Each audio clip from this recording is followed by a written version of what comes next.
বিসমিল্লাহির রহমানির রহিম। শুভ সন্ধ্যা। আমি doctor Mohammad Murad Hossain, AGM medical affairs, SK pharmaceuticals limited. আপনাদের সবাইকে স্বাগত জানাচ্ছি বিশ্ব হার্ট দিবস উপলক্ষে বিশেষজ্ঞ মতামত সভা অনুষ্ঠানে। আমরা সবাই জানি যে 27শে সেপ্টেম্বর এটি হচ্ছে বিশ্ব হার্ট দিবস, এবং আজকে আমাদের মাঝে উপস্থিত আছেন বাংলাদেশের দেশ বরেণ্য হৃদরোগ বিশেষজ্ঞ। আমরা খুব খুশি হয়ে আজকে ওনাদের কথাগুলো শুনবো, যেগুলো ভবিষ্যতে এবং বর্তমানে আমাদের অনেক বেশি কাজে আসবে। আমাদের মাঝে আজকে উপস্থিত আছেন অধ্যাপক ডাক্তার আব্দুল্লাহ আল শাফি মজুমদার স্যার। উনি হচ্ছেন মহাসচিব বাংলাদেশ কার্ডিয়াক সোসাইটি। আমি অনুষ্ঠানটি সঞ্চালনা করার জন্য অধ্যাপক ডাক্তার আব্দুল্লাহ আল শাফি মজুমদার স্যারকে বিনীতভাবে অনুরোধ করছি। সবাইকে স্বাগত, শুভ সন্ধ্যা। আমরা এই বিশ্ব হার্ট দিবস উপলক্ষে, যেটা 29শে সেপ্টেম্বর সারা বিশ্বে উদযাপিত হতে যাচ্ছে, আমরা সেই উপলক্ষে আজকে এখানে একত্রিত হয়েছে। আমরা একটা মত বিনিময় সভা, এটা বিশ্ব হার্ট দিবসটা উদযাপন হয় অ্যাওয়ারনেস ডেভেলপ করার জন্যে। অ্যাওয়ারনেস যেমন জনসাধারণের জন্য অ্যাওয়ারনেস, আবার আমাদের বিশেষজ্ঞ চিকিৎসক, সাধারণ চিকিৎসক, এদের জন্য কিন্তু অ্যাওয়ারনেসটা কম গুরুত্বপূর্ণ নয়। কাজে আমরা যে আজকে মত বিনিময় সভা করছি, এটা কিন্তু বিশেষজ্ঞ পর্যায়ের একটা অ্যাওয়ারনেস প্রোগ্রামে ধরে নিতে পারি। আমরা আমাদের বিভিন্ন এক্সপিরিয়েন্সকে আমরা শেয়ার করব এবং আমাদের ভবিষ্যৎ কর্মপন্থাগুলিকে কি হওয়া উচিত আমরা আমাদের নিজস্ব মতামতের আলোকে এখানে প্রকাশ করব। কাজে এটা একটা ভালো সম্মেলন হয়েছে। আমরা ধারাবাহিকভাবে হার্ট ডিজিজ বা হৃদরোগ সম্বন্ধে আমরা বিভিন্ন পর্যায়ের আমরা আলোচনা করব। আজকের প্রথমেই যদি আমরা শুনতে, জনসাধারণের জন্য এটা দরকার যে হার্ট ডিজিজ বলতে কি বুঝি, বা হৃদরোগের তো বলতে কি বুঝি। অনেক সময় এটা যে হৃদরোগ বলতেই বোধহয় যে বুকে ব্যথা বা এই নিয়ে অনেক সময় কথা হয়। আসলে বুকে ব্যথা একটা পার্টিকুলার হৃদরোগ। তো আমি সহযোগী অধ্যাপক মোহাম্মদুল্লাহ ফিরোজ, ঢাকা মেডিকেল কলেজ, ওনাকে অনুরোধ করছি যে এই সম্বন্ধে একটু আলোকপাত করার জন্য। ধন্যবাদ স্যার। বর্তমান স্বাস্থ্য ব্যবস্থার ক্ষেত্রে এই হার্ট ডিজিজ, বা আমরা আরেকটু যদি ভালো করে বলি, কার্ডিওভাস্কুলার ডিজিজ খুব ইম্পর্টেন্ট একটা জিনিস। আমাদের প্রতি বছর যে পরিমাণ লোকজন মারা যান, এটা একটা বিরাট অংশই হচ্ছে এই কার্ডিওভাস্কুলার ডিজিজের জন্য, এবং সারা পৃথিবীতে প্রায় 2 কোটিরও বেশি লোক প্রতি বছর মারা যায় এই কার্ডিওভাস্কুলার ডিজিজের জন্য। হার্ট ডিজিজের ক্ষেত্রে অনেক রকম হার্ট ডিজিজ হতে পারে। সবচেয়ে গুরুত্বপূর্ণ যেই অংশটা আমরা মনে করি সেটা হচ্ছে যেমন ischaemic heart disease. Ischaemic heart disease মানে হচ্ছে হার্টের রক্ত সরবরাহ করার জন্য, হার্টের অক্সিজেন বা পুষ্টি সরবরাহ করার জন্য কিছু নালী থাকে, যেগুলোকে আমরা করোনারি আর্টারি ডিজিজ বলি। সেই করোনারি আর্টারিতে কোনো কারণে যদি চর্বি জমে যায়, কোলেস্ট্রল জমে যায়, এটাকে সরু করে ফেলে, তাহলে হার্টের রক্ত সরবরাহ কমিয়ে দেয়। এটা হচ্ছে আমাদের করোনারি আর্টারিজ বা ইসকেমিক হার্ট ডিজিজ। এটাই যখন খুব বেশি হয়, করোনারি আর্টারিগুলো হঠাৎ করে বন্ধ হয়ে যায়, তখন হার্ট অ্যাটাক রোগটা হয়। এর বাইরে যে জিনিসগুলো আমাদেরকে চিন্তা করতে হবে সেটা হচ্ছে হার্টের কর্মক্ষমতা কমে যাওয়াটা। হার্টের কাজ হচ্ছে সারা শরীরের চাহিদা অনুযায়ী রক্ত সরবরাহ করা এবং সারা শরীর থেকে যে রক্তটা আসে সেটা রিসিভ করা। এই ক্ষমতা যদি কোনো কারণে কমে যায়, তখন আমরা এটাকে হার্ট ফেইলিউর বলি। হার্টে যত রকম রোগ আছে তার সব কিছুরই and product ultimately heart failure হয়ে থাকে। এছাড়া আরেকটা জিনিস হয়, যেমন হার্টের একটা নির্দিষ্ট গতিতে, একটা নির্দিষ্ট রিদমে প্রতি মিনিটে 60 থেকে 100 এই ধরনের গতিতে হার্ট রক্ত সঞ্চালন করে থাকে, পাম্প করে থাকে। এই রিদমের যদি কোনো অ্যাবনর্মালিটি হয়, তখন এটাকে আমরা সাধারণত অ্যারিথমিয়া বলি। যেমন কোনো লোক দেখা যায় হঠাৎ করে মারা গেলেন, সাডেন কার্ডিয়াক ডেথ বলি আমরা। কারো কারো বুক ধড়ফড় করেন, অনেক সময় দেখবেন যে হার্টের বিট মিস করেন, এরকম কমপ্লেন করে থাকেন। এটা অ্যারিথমিয়া খুব ইম্পর্টেন্ট একটা জিনিস আমাদের জন্য। হার্টের মধ্যে কিছু ভালভ থাকে, 4টা ভালভ থাকে, যা হার্টের মধ্য দিয়ে রক্ত প্রবাহটাকে একমুখী করে থাকে, একটা চেম্বার থেকে আরেকটা চেম্বারে যাওয়ার ব্যবস্থা করে দেয়। এই ভালভের যদি কোনো রোগ হয়, তখন আমরা ভালভুলার হার্ট ডিজিজ বলি। যেমন আমাদের কাছে খুব পরিচিত হচ্ছে বাতজ্বর। বাতজ্বরের জন্য এই ভালভুলার হার্ট ডিজিজটা হতে পারে। এছাড়াও বয়সজনিত কারণে, অন্যান্য কারণে এই ভালভুলার হার্ট ডিজিজ হয়। আরেকটা গ্রুপের হার্ট ডিজিজ আমাদের কাছে খুব গুরুত্বপূর্ণ, সেটা হচ্ছে বাচ্চাদের ক্ষেত্রে। দেখবেন বাচ্চাদের ক্ষেত্রে জন্মের পরে নীল হয়ে যাওয়া, কানতে গেলে নীল হয়ে যাওয়া, অথবা শ্বাসকষ্ট হওয়া, শরীর ফুলে যায়, এটা হচ্ছে কনজেনিটাল হার্ট ডিজিজ। হার্টের মধ্যে যে বিভিন্ন রকম পর্দা থাকে, ভালভ থাকে, নালীগুলো থাকে, সেগুলোর জন্মগত ত্রুটির জন্য এই কনজেনিটাল হার্ট ডিজিজ হয়ে থাকে। এছাড়াও আরেকটু যদি ইম্পর্টেন্ট বা আরেকটু কম সংখ্যায় পাওয়া যায়, যেমন হচ্ছে মায়োকার্ডিয়াল ডিজিজ, মায়োকার্ডাইটিস বলি। আমাদের দেশে যেমন এখন ডেঙ্গু বা কোভিড হয়ে থাকে, এগুলোর জন্য এই মায়োকার্ডিয়ামের ডিজিজ, হার্টের মাংসপেশির ডিজিজ হতে পারে, মায়োকার্ডাইটিস। এছাড়া কিছু কিছু কার্ডিওমায়োপ্যাথিও আছে, সেটাও হয়। হার্টকে কাভার করে রাখার জন্য একটা পর্দা থাকে, যেটাকে পেরিকার্ডিয়াম বলি। সেই পেরিকার্ডিয়ামেও বিভিন্ন রকম রোগ হতে পারে, পেরিকার্ডিয়াল ডিজিজ, ওইখানে পানি জমা হতে পারে, সেটার কারণে সারা শরীরে পানি জমা, শ্বাসকষ্ট এরকম হতে পারে। হার্টের বাইরে কিছু রোগ হয়ে থাকে, যেমন হার্টের রক্তনালীগুলো যেগুলো আছে হার্ট থেকে বের হয়ে, যেমন অ্যাওর্টা খুব একটা ইম্পর্টেন্ট জিনিস, অ্যাওর্টাতে ডিসেকশান, অ্যাওর্টাকে অ্যানুরিজম ফুলে যাওয়া, এরকম রোগ হয়। অনেক সময় হার্টের রক্ত থেকে বের হয়ে যাওয়ার পরে বিভিন্ন রক্তনালীগুলোতে রক্ত জমাট বেঁধে থাকে, থ্রম্বোএম্বোলিজম বলি আমরা। আরেকটা হচ্ছে হার্টের মধ্যে যে রক্তনালীগুলা রক্ত নিয়ে আসে, তাদেরও রক্ত জমাট বেঁধে পারে, যেগুলোকে আমরা সহজ ভাষায় ভেনাস থ্রম্বোসিস বা ডিভিটি বলে থাকি। বিভিন্ন কারণে এই রোগগুলো হতে পারে। আমাদের এই ক্ষেত্রে মনে রাখতে হবে, সবচেয়ে গুরুত্বপূর্ণ আমরা যেটা নিয়ে আলোচনা করি সবসময়, সেটা হচ্ছে ইসকেমিক হার্ট ডিজিজ বা করোনারি হার্ট ডিজিজ। এর বাইরে হচ্ছে হার্ট ফেলিউর, বিভিন্ন রকম অ্যারিথমিয়া, এগুলো আমাদের জন্য খুবই গুরুত্বপূর্ণ। এর ছাড়াও অন্যান্য যেগুলো বললাম, valvular heart disease, congenital heart disease, অথবা মায়োকার্ডিয়ামের রোগ, পেরিকার্ডিয়ামের রোগ, এই রোগগুলো আমাদের জন্য খুবই গুরুত্বপূর্ণ। ধন্যবাদ স্যার। ধন্যবাদ ডাক্তার ফিরোজ। আরেকটা বোধ হয় আমাদের যে কার্ডিও অঙ্কোলজি একটা ইম্পর্টেন্ট এখনকার দিনে, এটা দর্শকদের বা সবার জন্যে, যে আমার যে কেমোথেরাপি এখন খুব অনেক রুগী পায়। আগে হয়তো কেমোথেরাপি আলা রুগী খুব কম দেখতাম, এখন কিন্তু এটা অ্যাভেলেবল এবং লোকজনও অ্যাওয়ার। কাজে কেমোথেরাপি কিন্তু হার্টের মাসেলসকে দুর্বল করে দেয়। এটা একটা আমাদের দেশের এখন লক্ষ্য করার মতো বিষয় আমাদের কার্ডিওলজিস্টদের। তো এটাতে আমাদের ওই মায়োকার্ডাইটিস বা কার্ডিওমায়োপ্যাথিটা ডেভেলপ করে থাকে। আচ্ছা, এখন আমাদের উচ্চ রক্তচাপ তো আমাদের খুব কমন একটা সমস্যা। 20%, অ্যারাউন্ড 20%, সারা পৃথিবীতে অ্যারাউন্ড 20% লোকের উচ্চ রক্তচাপ আছে। এখন যে নতুন ডেফিনেশন অনুযায়ী দেখা যাবে যে হয়তো এই সংখ্যাটা আরও বেশি, যে আগেকার ডেফিনেশন অনুযায়ী 5 জনের 1 জনই উচ্চ রক্তচাপে। প্রফেসর তৌফিকুর রহমানকে একটু অনুরোধ করি যে এই যে উচ্চ রক্তচাপের যে হার্টের অসুবিধা হয়, ওইগুলি নিয়ে একটু আলোকপাত করার জন্য। আসসালামু আলাইকুম, ধন্যবাদ স্যার। ধন্যবাদ এসকেএফ, প্রথম আলোকে এই যে বিশ্ব হার্ট দিবস উপলক্ষে এই সচেতনতামূলক অনুষ্ঠান আয়োজন করার জন্য। আমরা জানি যে বিশ্ব এই হার্ট দিবস আসলে পালন করা হয় যে মূলত হৃদরোগ প্রতিরোধ করার জন্য পদক্ষেপ হিসাবে, যাতে সবার সচেতন হয়। এবং সচেতন হতে গেলে জিনিসটা আমাদের দরকার যে আসলে কী কারণে হৃদরোগ হয় সেটা জানা, বাকি কী কারণে হৃদরোগ হওয়ার ঝুঁকি বেড়ে যায় সেটা জানা। এখন ঝুঁকি যদি আমরা বলি, কিছু কিছু আছে যে খুব কমনলি আমরা দেখি যে ডায়াবেটিস, স্যার যেটা বললেন উচ্চ রক্তচাপ, তারপর হলো রক্তের কোলেস্টেরলের মাত্রা বেশি, ধূমপান করা, এগুলো সাধারণত যেসব রোগী আমাদের কাছে আসে আমরা খুব কমনলি দেখি, জিজ্ঞেস করি হ্যাঁ যাদের হার্টের ব্লক আছে বা ব্লকজনিত হৃদরোগ বা আমরা করোনারি ডিজিজ বলি, তাই ইসকেমিক হার্ট ডিজিজ, এটা সম্বন্ধে মোহাম্মদ ফিরোজ ভাই যেটা বললেন যে এটা খুব কমন, যেটা নিয়ে বেশি আমরা কনসার্ন, যে ব্লকজনিত হৃদরোগ। এবং এই হৃদরোগ যখনই আসে তখন আমরা জিজ্ঞেস করি যে ডায়াবেটিস আছে কিনা, উচ্চ রক্তচাপ আছে কিনা, এবং রোগীরা বলে যে সাধারণত এই রিস্ক ফ্যাক্টরগুলো থাকে এবং এগুলো কন্ট্রোল বা নিয়ন্ত্রণ না করলে আসলে তার ব্লকজনিত হৃদরোগ হওয়ার সম্ভাবনা বেশি থাকে। তাহলে এই জিনিসগুলো একটা গ্রুপকে আমরা বলি হলো কনভেনশনাল রিস্ক ফ্যাক্টর। তো এর মধ্যে দুইটা গ্রুপ আছে, একটা বলে আমরা মডিফাইবল রিস্ক ফ্যাক্টর আর একটা নন মডিফাইবল রিস্ক ফ্যাক্টর। এখন নন মডিফাইড রিস্ক ফ্যাক্টর বলতে সাধারণত আমরা বুঝি যত বয়স হতে থাকবে, এর মধ্যে একটা হলো বয়স, যত বয়স হতে থাকবে তত বেশি হৃদরোগ হওয়ার ঝুঁকি থাকবে বা ব্লকজনিত হৃদরোগ হওয়ার ঝুঁকি থাকবে। এবং এটা কিন্তু আমরা বয়সকে আমরা করতে পারবো না, কমাইতে পারবো না, বয়সকে চেঞ্জও করতে পারবো না। আর একটা হলো যারা পুরুষ সাধারণত থাকে, তাদের সাধারণত হৃদরোগ হওয়ার সম্ভাবনা বেশি থাকে মহিলাদের তুলনায়। কিন্তু এই মহিলাদের তুলনায় যে আবার হৃদরোগ হওয়ার বেশি থাকে, কিন্তু মহিলারা যদি আবার কন্ট্রাসেপটিভ পিল খায়, যদি বলা যায় বিশেষ করে ইস্ট্রোজেন কন্টেনিং পিল খায়, তাদের কিন্তু আবার ঝুঁকি পুরুষের সমান আবার কাছাকাছি। তো সুতরাং মেনোপজ পর্যন্ত বলা হয় যে সাধারণত মহিলাদের চেয়ে পুরুষের প্রায় 8 থেকে 10 গুণ বেশি ঝুঁকি হৃদরোগ হওয়ার বা যে ব্লকজনিত হৃদরোগ হওয়ার।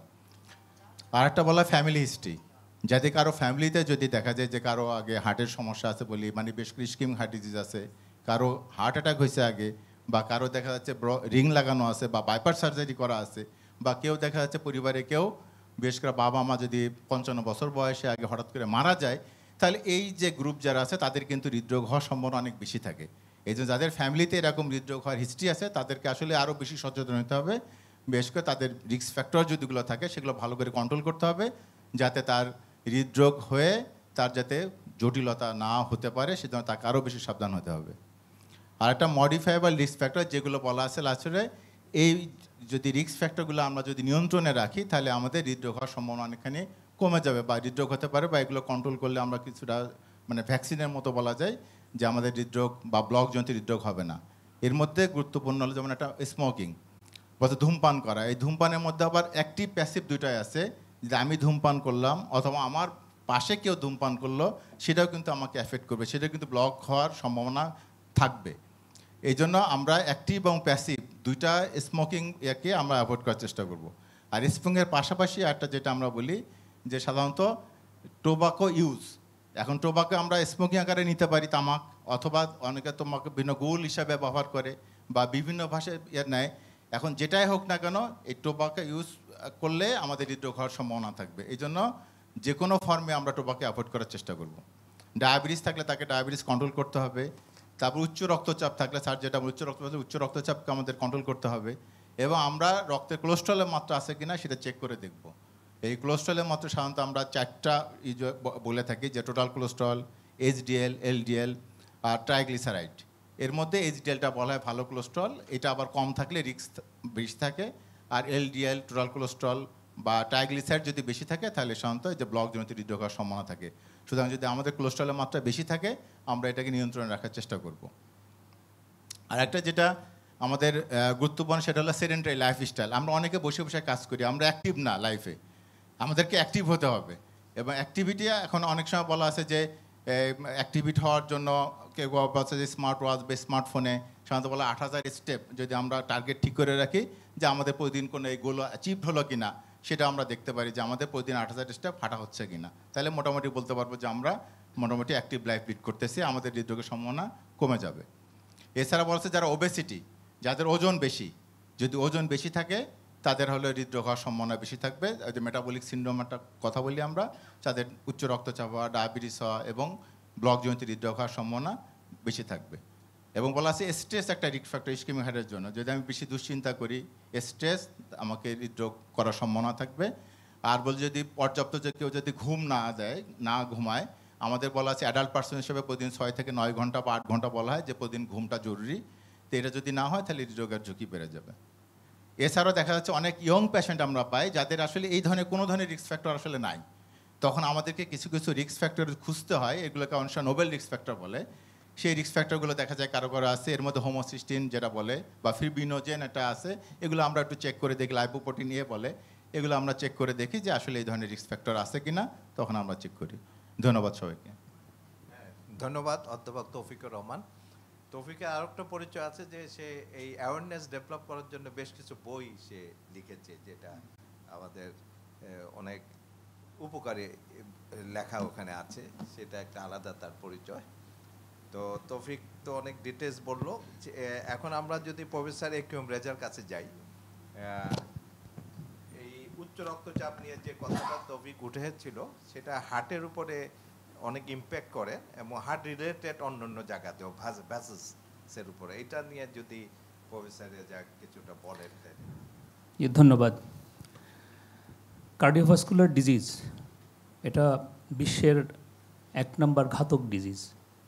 এই কার্ডিওভাস্কুলার ডিজিজের ভিতরে আমরা যেটা মনে করি হার্টের রোগ, ব্রেনের রোগ, চোখের রোগ, কিডনির রোগ এবং পেরিফেরাল ভাস্কুলার ডিজিজ, মানে হাত পায়ে যে সরু সরু আর্টারি আছে সেগুলোর মধ্যে ডিজিজ।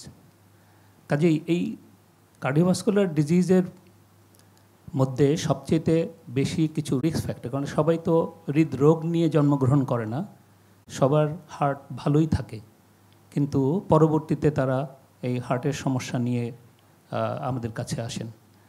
তো তার মধ্যে সবচেয়ে ইম্পর্টেন্ট ফ্যাক্টর হচ্ছে হাইপারটেনশন। আপনারা জানেন যে হাইপারটেনশন 95% পেশেন্ট হাইপারটেনশনের কোনো সিমটম বা কোনো ধরনের জটিলতা তারা অনুভব করেন না। এটাই হচ্ছে সবচেয়ে বিপজ্জনক তথ্য, যে বেশিরভাগ লোকই হাইপারটেনশন থেকে কোনো ধরনের সিমটম তারা গ্রহণ করেন না। কাজেই অনেকের ভিতরেই হাইপারটেনশন থাকতে পারে, সেটা আননোটিসড, এবং এটা সাধারণত এটা ধরা পড়ে ইনসিডেন্টালি, মানে হয়তো অন্য কোনো কারণে ডাক্তারের কাছে গিয়েছে, তখন তার ব্লাড প্রেশার চেক করে দেখা গেল সে ব্লাড প্রেশার বেশি। কাজেই এই অনেকগুলো ফ্যাক্টরের মধ্যে হাইপারটেনশন খুব ইম্পর্টেন্ট। এই হাইপারটেনশন যাদের পারসিস্টেন্টলি অনেক দিন থাকে, যদি আমরা একটু হিসাব করে বলি যে 10 বছর যদি হাইপারটেনশন থাকে, তাহলে তাদের হৃদরোগের ঝুঁকি বেড়ে যায় 10%-এর উপরে।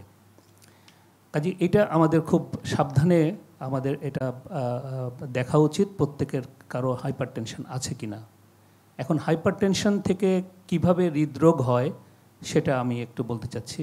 সেটা আমরা জানি যে হার্টের 4টা আপনার প্রকোষ্ঠ আছে, 2টা অলিন্দ, 2টা নিলয়, এবং ডান নিলয় হার্টের আমাদের রক্ত সঞ্চালন করে লাংসে, এবং বাম নিলয় রক্ত সঞ্চালন করে সমস্ত বডিতে, এবং তার নিজস্ব রক্ত সাপ্লাই করোনারি আর্টারিতে।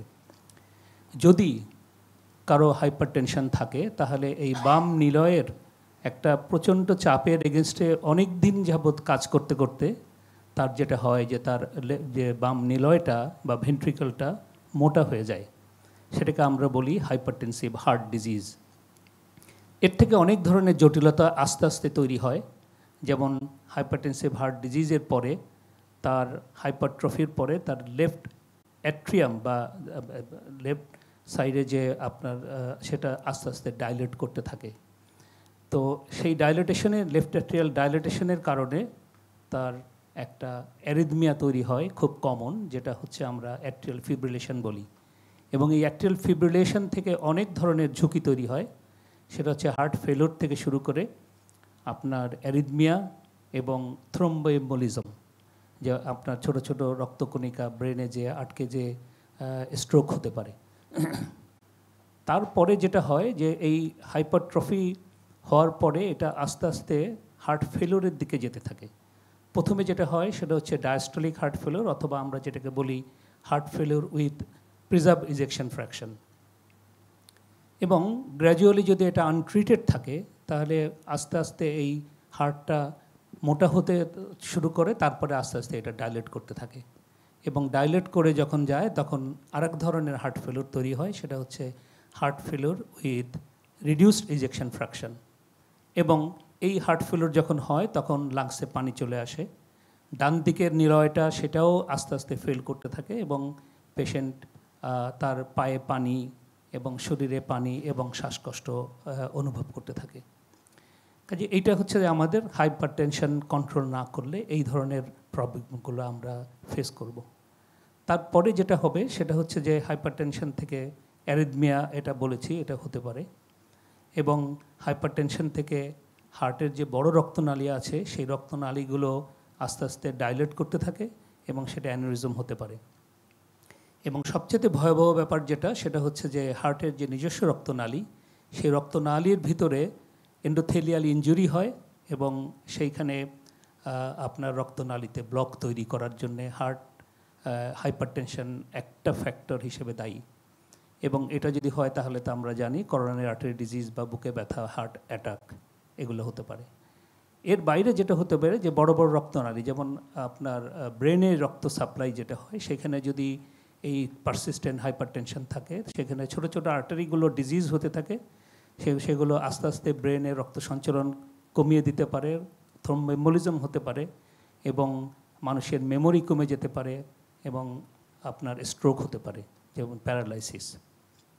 আমরা যদি আরও ডিটেলে যাই তাহলে এই পারসিস্টেন্ট হাইপারটেনশন থেকে মানুষের চোখের রেটিনাতে ক্ষতি হতে পারে, এবং মানুষের আস্তে আস্তে দৃষ্টিশক্তি কমে আসতে পারে। আমরা কিডনিতে যদি যাই তাহলে সেই একইভাবে হাইপারটেনশন থেকে কিডনি রোগ তৈরি হতে পারে, এবং কিডনি ফেলিওরের দিকে যেতে পারে। এবং আপনার বড় রক্তনালী যেটা পেটের মধ্যে আছে, সেখানে বড় ধরনের অ্যানিউরিজম হয়ে সেটা যদি বাস্ট করে তাহলে সেটা ইমিডিয়েট ডেথ হতে পারে। Peripheral vascular disease, it's a very important thing. এইখানে আপনার hypertension one of the factor. এর বাইরে আরও কিছু ফ্যাক্টর আছে যেটা ডক্টর তৌফিক বলেছে, ডায়াবেটিস, স্মোকিং অ্যান্ড আদার্স, এবং কোলেস্টেরল। কাজেই হাইপারটেনশন নিজস্বই এমনই একটি ডিজিজ যেটা অ্যাসিমটোমেটিক থাকে বেশিরভাগ সময়, এবং আমরা যদি প্রপার টাইমে তার হাইপারটেনশন কন্ট্রোল করতে না পারি, তাহলে এই ধরনের হার্ট ডিজিজের সম্মুখীন হব। ধন্যবাদ। ধন্যবাদ প্রফেসর রেজা। আপনি তো নেগেটিভ বললেন যে না করতে পারলে আমাদের এই রিস্ক ফ্যাক্টরগুলি চলে যায়, এই রিস্ক ফ্যাক্টরটা। এবং আজকাল এত ভালো ভালো ওষুধ আছে যে আমাদের রিকমেন্ডেড লেভেল পর্যন্ত ব্লাড প্রেশারকে আমরা নামিয়ে আনতে পারি, এবং নামিয়ে আনাটা সোজা। আর আমাদের দেশে যে ওষুধগুলি পাওয়া যায় খুব যে বেশি কস্টলি তাও না, যে কোনো বেশিরভাগ রোগী এটা ব্যবহার করতে পারে। এবং হাইপারটেনশন নিয়ন্ত্রণে রাখলে আমরা এই যে সিকোয়েন্সগুলি প্রফেসরের যা বললেন, এটা এই সিকোয়েন্সটা ব্রেক হয়ে যাবে, যে এটা আর হবে না সেটা। এখন আমাদের চলে যাই বঙ্গবন্ধু বিশ্ববিদ্যালয়ের কার্ডিওলজি বিভাগের প্রধান প্রফেসর চৌধুরী মেশকাত। যে আমাদের তো ডায়াবেটিসটা এখন তো এপিডেমিক আকারে বাংলাদেশের, সারা দুনিয়াতেই হয়তো, কিন্তু এই সাবকন্টিনেন্টে হয়তো এপিডেমিকের মতো হচ্ছে। আর হাই কোলেস্টেরল তো সারা দুনিয়াতেই একটা মাথা ব্যথার কারণ।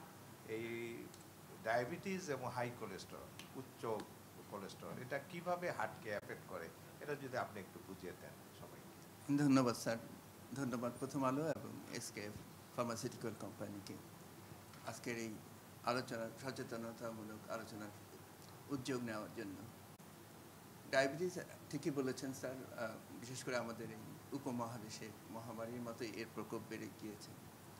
এবং আমরা জানি যে একটু আগে আমাদের মোহাম্মদুল্লাহ ফিরোজ প্রফেসর উনি বলেছেন যে যে সমস্ত কারণে আমাদের হৃদরোগ হয় তার মধ্যে অন্যতম প্রধান হচ্ছে হৃদরোগের রক্তনালী শুরু হয়ে যে সেখানে যে রক্ত চলাচল কম হয়, আমরা যেটাকে সাধারণত হার্ট ব্লক বলি, হার্ট অ্যাটাক বলি, সেটাই আসলে সবচেয়ে বেশি বহুল প্রচলিত।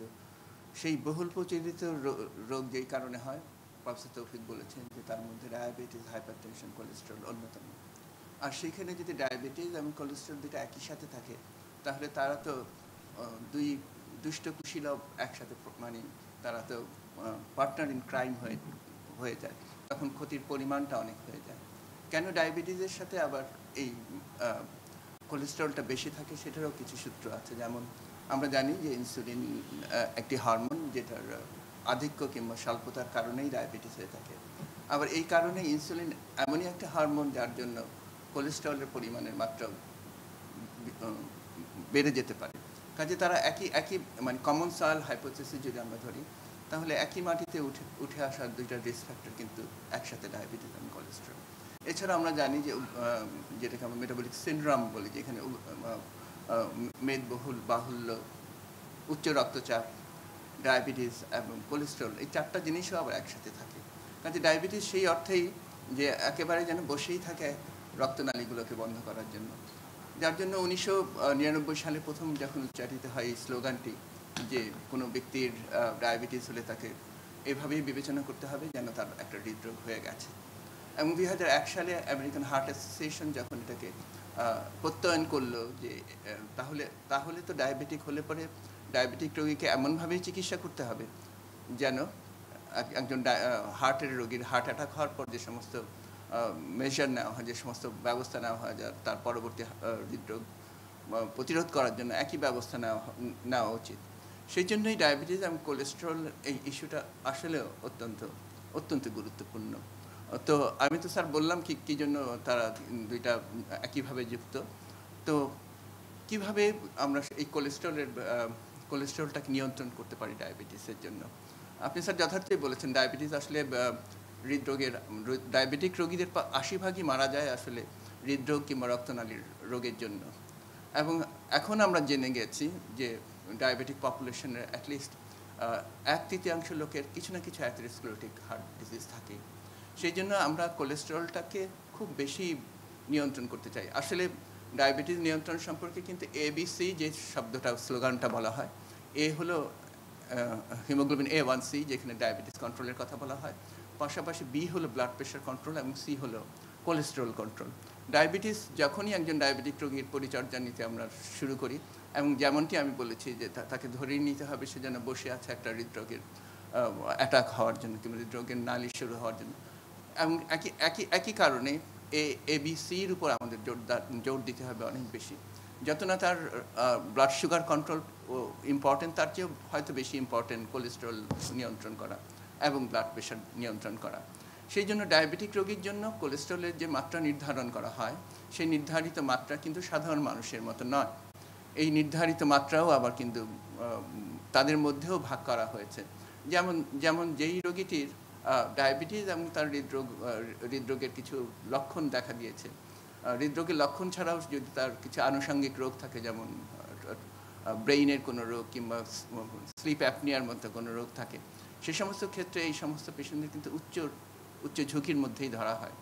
এবং যে সমস্ত পেশেন্ট অতি উচ্চ ঝুঁকির মধ্যে আছে ডায়াবেটিক পেশেন্টদের, সেই সমস্ত পেশেন্টদের দুষ্ট কোলেস্টেরল, যেটাকে আমরা এলডিএল কোলেস্টেরল বলি, সেটার মাত্রা 55 হওয়া বাঞ্ছনীয়।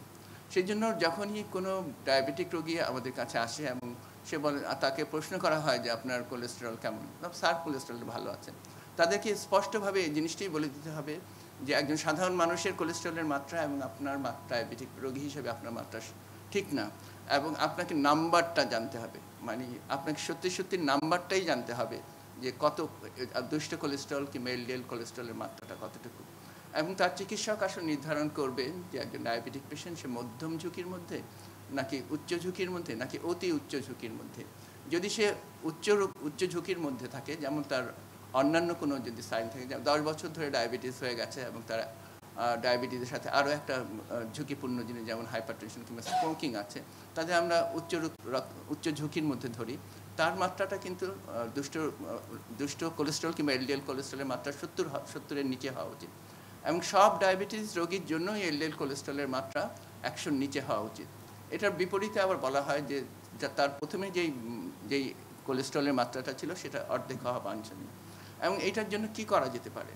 আমরা জানি যে হাঁটা কিংবা জীবন প্রণালী বদলে ফেলা, আমরা জানি খাদ্যাভ্যাসের পরিবর্তন, এবং স্ট্যাটিন যে বিপ্লবকারী ওষুধটি এসেছে গত 2-3 দশকে, যেটাকে ফোর্থ রেভলিউশন হিসেবে বলা হয় করোনারি আর্টারি ডিজিজ কেয়ার, সেটা যদি একইভাবে প্রথম থেকেই যথার্থভাবে সেবন করা যায় তাহলেই আসলে অনেকটা কোলেস্টেরলের মাত্রা। এবং বিশ্বব্যাপী বড় বড় যতগুলো স্টাডি দিয়ে দেখা গেছে, এবং সম্ভবত ইউরোপের সবচেয়ে বড় স্টাডিটা, যেখানে 40 লক্ষের মেটা অ্যানালাইসিসে দেখা গিয়েছে যে ডায়াবেটিক পেশেন্টের কোলেস্টেরল যদি যে নির্ধারিত মাত্রা ঠিক করে দেওয়া হয়েছে সেই নির্ধারিত মাত্রার ভিতরে থাকে, তাহলে উল্লেখযোগ্য পরিমাণে তাদের হৃদরোগের পরিমাণ কমে যায়। এবং যার জন্য এখন কিন্তু European society for study of diabetes, European society cardiac society, American diabetic association, American college of cardiology, তারা সব একই মতে পৌঁছেছেন যে এলডিএল কোলেস্টেরলের মাত্রাটা একটা নির্ধারিত মাত্রার মধ্যে অবশ্যই নিয়ে আসতে হবে। যদিও পাশাপাশি ট্রাইগ্লিসারাইড এবং অ্যাপোলাইপোপ্রোটিন নিয়েও কথা হচ্ছে, কিন্তু আমরা অতটা সূক্ষ্মতার মধ্যে না হলে নাই যাই। তাহলে এই সমস্ত রোগীদের আমরা আসলে নির্ধারণ করে, ঝুঁকি নির্ধারণ করে তাদেরকে আমরা বলবো হাঁটতে, তাদেরকে আমরা বলবো মেডিটেরিয়ান ডায়েট যেটাকে বলে, যেখানে স্যাচুরেটেড চর্বিযুক্ত খাবার থাকবে না, যেখানে বাদাম থাকবে এবং শাকসবজি থাকবে। এবং হাঁটাটা আসলে সত্যিই খুবই গুরুত্বপূর্ণ। আমরা বলি যে অনেক সময় আমরা বলি যে ফিরিয়ে দাও সেই অরণ্য, কারণ সেই অরণ্যকে ফিরিয়ে দিতে গেলে আমাদের যেই পরিশ্রম করতে হবে, যেই হান্টার গ্যাদারার কিংবা পেজেন্ট লাইফকে ফিরে আসতে হবে, সেখান থেকে আসলে অনেকখানি কোলেস্টেরলটা নিয়ন্ত্রণ করা সম্ভব হয়। যদিও বৈজ্ঞানিকভাবে এটি প্রমাণ করা সম্ভব হয়নি যে লাইফস্টাইল পরিবর্তন, হাঁটা এবং খাদ্যাভ্যাস পরিবর্তন কোলেস্টেরলের উপর অনেক প্রভাব ফেলে, কিন্তু আমরা অবজারভেশনাল যে সমস্ত স্টাডিগুলো আছে সেগুলো কিন্তু এটাকে খুব এন্ডোর্স করে। এবং এই কথাটাও খুব সত্যি যে হাঁটতে গেলে এইচডিএল কোলেস্টেরল অনেক বেড়ে যায়, যেটা প্রায় কোনো ওষুধেই অতটা সম্ভব না, সম্ভব হলেও সেগুলো প্রয়োগ করা হয় না। এবং এর পরবর্তী যে প্রশ্নটা আসে, কতটা কমাবো? আসলে আমাদের রোগীরা প্রায়ই বিভ্রান্ত হয়ে যায় যখন তাদের কোলেস্টেরল, দুষ্ট কোলেস্টেরলটা 40-35 এরকম চলে আসে। তো ডায়াবেটিস এবং হাইপারটেনশনের ব্যাপারে আমরা জানি যে সেখানে যে কার্ভ কিংবা নাইক কার্ভ আছে, যে একটা মাত্রার নিচে গেলে মৃত্যু ঝুঁকি বেড়ে যায়। কোলেস্টেরলের কিন্তু এমন কোনো ন্যূনতম মাত্রা এখনও নির্ধারণ করা হয়নি। একইভাবে ডায়াবেটিস এবং হাইপারটেনশনের যে বয়স্ক লোকের জন্য যে রিকমেন্ডেশন, সেটা কিন্তু লিপিডের জন্য সেরকম কড়াকড়িভাবে করা হয়নি। আমরা ধরে নিতে পারি যে বাচ্চাদের যেমন এলডিএল কোলেস্টেরল থাকে হলো 135, বাচ্চাদের পায়ের তলা যেমন মসৃণ থাকে, আমরা যদি এলডিএল কোলেস্টেরল 35-এর কাছাকাছি থাকতে পারি, তাহলে আমাদের রক্তনালীর ভিতরে যে এন্ডোথেলিয়াম, সেটার মসৃণতা প্রায় সেরকমই হতে পারে। তো এই জন্যই সেটা আনতে গেলে আমাদের কোলেস্টেরল কমানোর জন্য আমরা স্ট্যাটিন ড্রাগ ব্যবহার করতে পারি। অনেক ক্ষেত্রে শুধু স্ট্যাটিনে কিন্তু সম্ভব হয় না, সেখানে আমাদের এজিটিএমবি এবং PCK9 অন্যান্য যে সমস্ত ড্রাগ আছে সেগুলো আসলে আমাদের ব্যবহার করতে হবে। ডায়াবেটিক রোগীর জন্য একটা তথ্য দেওয়ার আছে, সেটা হলো যে আপফ্রন্ট কিংবা প্রথম থেকেই যদি আমরা স্ট্যাটিনের সাথে এজিটিএমবি যোগ করি, একটা স্টাডি অন্তত দেখিয়েছে যে আসলে শুধু সিঙ্গেল ড্রাগ কিংবা মানে হাই ডোজ স্ট্যাটিন দেওয়ার চেয়ে বরং এই দুইটার যদি একসাথে কম্বিনেশন করে প্রথম থেকে দেওয়া হয় তাহলে মৃত্যু হার ডায়াবেটিক পপুলেশন, অন্য পপুলেশনের জন্য না, অনেকখানি কমে যায়। কাজে আমাদের অনেক কিছু ভাবার আছে স্পেশালিস্ট হিসাবে আমরা কোন ড্রাগটা দিব, কোন ড্রাগের কম্বিনেশন শুধু ডায়াবেটিক পপুলেশনের জন্য ভিন্ন ফলাফল নিয়ে আসতে পারে। তো আমরা এটাই বলতে চাই যে যখনই ডায়াবেটিক হচ্ছে, ডায়াবেটিক রোগীকে কিন্তু মনে রাখতে হবে ডায়াবেটিক কন্ট্রোলটাই সব না, তাদেরকে মনে রাখতে হবে ABC অফ ডায়াবেটিস। ধন্যবাদ প্রফেসর মেশকাত। হ্যাঁ প্রফেসর বলেন। এই যে স্যার যেটা বললেন যে এলডিএল লেভেল 55 এর নিচে রাখা, কিন্তু আমাদের মোস্ট অফ দ্য ল্যাবরেটরি আমরা দেখছি কিছু হয়তো কর্পোরেট যেমন এভার কেয়ার বা ইউনাইটেড এরা স্পেসিফিক্যালি বড় করে দিয়ে দেয় যে এই লেভেলে এরকম, কিন্তু মোস্ট অফ দ্য ল্যাবরেটরিতে 100 আছে। টোটাল কোলেস্ট্রল স্যারও মনে হয় খেয়াল করবেন 200 অর লেস দ্যান 200, অ্যাভাব 200। এখন এই জিনিসটা আমার প্র্যাকটিক্যাল থেকে যেটা দেখি, যখনই আমি রসুভা বা অ্যাটোভাস্ট্যাটিন একটু হাই ডোজ দেয়, 80 নেমে আসলেই কোলেস্ট্রলের ওষুধটা বন্ধ করে 1 মাস 2 মাস পরে আসে যে আমার কোলেস্ট্রল নেমে গেছে। অনেকে বলছে আমার নাকি স্ট্রোক বা ব্রেন হেমোরেজ হতে পারে, লিবিডো কমে যায়, এগুলো দুর্বল লাগে। এই জিনিসটা আমরা এখান থেকে কোনো প্রফেসর অশোক, আমরা কিন্তু ওই অ্যাওয়ারনেসের জন্য এখানে বসছি এবং প্রফেসর মেশকাত আমার মনে হয় যে খুব ক্লিয়ারলি বলছে যে রিকমেন্ডেড লেভেলে আন। তো এটা আমাদের যেহেতু একটু অ্যাওয়ারনেস প্রোগ্রাম, আমরা অত ডিটেইল হয়তো আলোচনা করার সুযোগ নাই, কিন্তু রিকমেন্ডেড যার যে লেভেল হওয়া উচিত সেটাই তার টার্গেট লেভেল হইতে হবে। আমাদের ওই ডান দিকে যে লেভেলটা দেওয়া থাকে সেটা নিয়ে আমি সবসময় কথা বলি, আমি যে কোনো প্রেজেন্টেশনে বলি ডান দিকে যে নর্মাল ভ্যালুসগুলি থাকে ইট ইজ অবসোলিট, এটা আসলে আমাদের মানা উচিত না। তো থ্যাংক ইউ যে মাঝখানে ইন্টারাপ্ট হইলো, জিনিসটা নিয়ে একটু আলোচনা হলো। এবং আবার মনে হয় যে আমরা একটু পরবর্তী এই টপিকে একটু আলোচনায় চলে যাই। হার্ট ফেইলিয়ার একটা বিশাল ব্যাপার, যদিও আমার মনে হয় যে স্বল্প সময়ের মধ্যে আমাদের প্রফেসর মহসিন হোসেন, উনি ইলেকট্রোফিজিওলজির একজন বিশেষজ্ঞ, যেটার সাথে হার্ট ফেইলিয়ার একটা ভালো সম্পর্কও আছে। তো এটা যদি আপনি একটু আমাদেরকে কিছুটা বুঝিয়ে দেন ব্যাপারটা। আসসালামু আলাইকুম স্যার, আমাকে হার্ট ফেলের উপর কিছু বলার জন্য স্যার। হার্ট ফেলের একটা বড় সাবজেক্ট। আমরা মেনলি হার্ট ফেলের বলতে আমরা যেটা বুঝি, রুগী আমাদের কাছে যখন শ্বাসকষ্ট নিয়ে প্রেজেন্ট করে এবং বলে আমি শ্বাসকষ্ট নিয়ে আসছি, পায়ে ফুলে গেছে, এবং রুগীরা এগুলো কমপ্লেন করে, এবং আমরা যখন ডাক্তার চিকিৎসা করে দেখি, পরীক্ষা করে দেখি যে তার পায়ে পানি চলে আসছে, লাংসে পানি চলে আসছে, এবং তার জোগুলার ফেনাস পেটে যেভাবে রেস্ট হয়েছে, এই ক্লিনিক্যাল সিনড্রোম, এইটাই আমরা এক কথা বাংলায় বলতে পারি হার্ট ফেলিওর। এবং এরা কিছু কিছু কারণের জন্য হয়। হার্টের স্ট্রাকচারাল যেগুলো কিছু অ্যাবনর্মালিটি, কিছু ফাংশনাল কিছু অ্যাবনর্মালিটি, যেটার কারণে হার্ট আলটিমেটলি কার্ডিয়াক আউটপুট ঠিক মতো হয় না, সে কারণেই আলটিমেটলি হার্ট ফেলিওর ডেভেলপ করে। তো এটা একটা one kind of syndrome, combination of syndrome এবং সাইন। এটা কী জন্য হয়ে থাকে? সেই জন্য কমন কারণ হলো আমাদের ইসকেমিক হার্ট ডিজিজ, যেটা 35 থেকে 40% পর্যন্ত ইসকেমিক হার্ট ডিজিজ বা করোনারি হার্ট ডিজিজ জন্য হয়ে থাকে। তারপরে idiopathic dilated cardiomyopathy one of the major কারণ, অ্যান্ড হাইপারটেনশন। আদার যে কোনো কারণ যেগুলো আছে সেগুলো হচ্ছে হাইপারট্রফিক কার্ডিওমায়োপ্যাথি, যেটা বাংলায় বলি যে হার্টের মাসেলের রোগ, যেটা হার্টের মাসেল ঠিক হয়ে যায় সে কারণে হয়ে থাকে।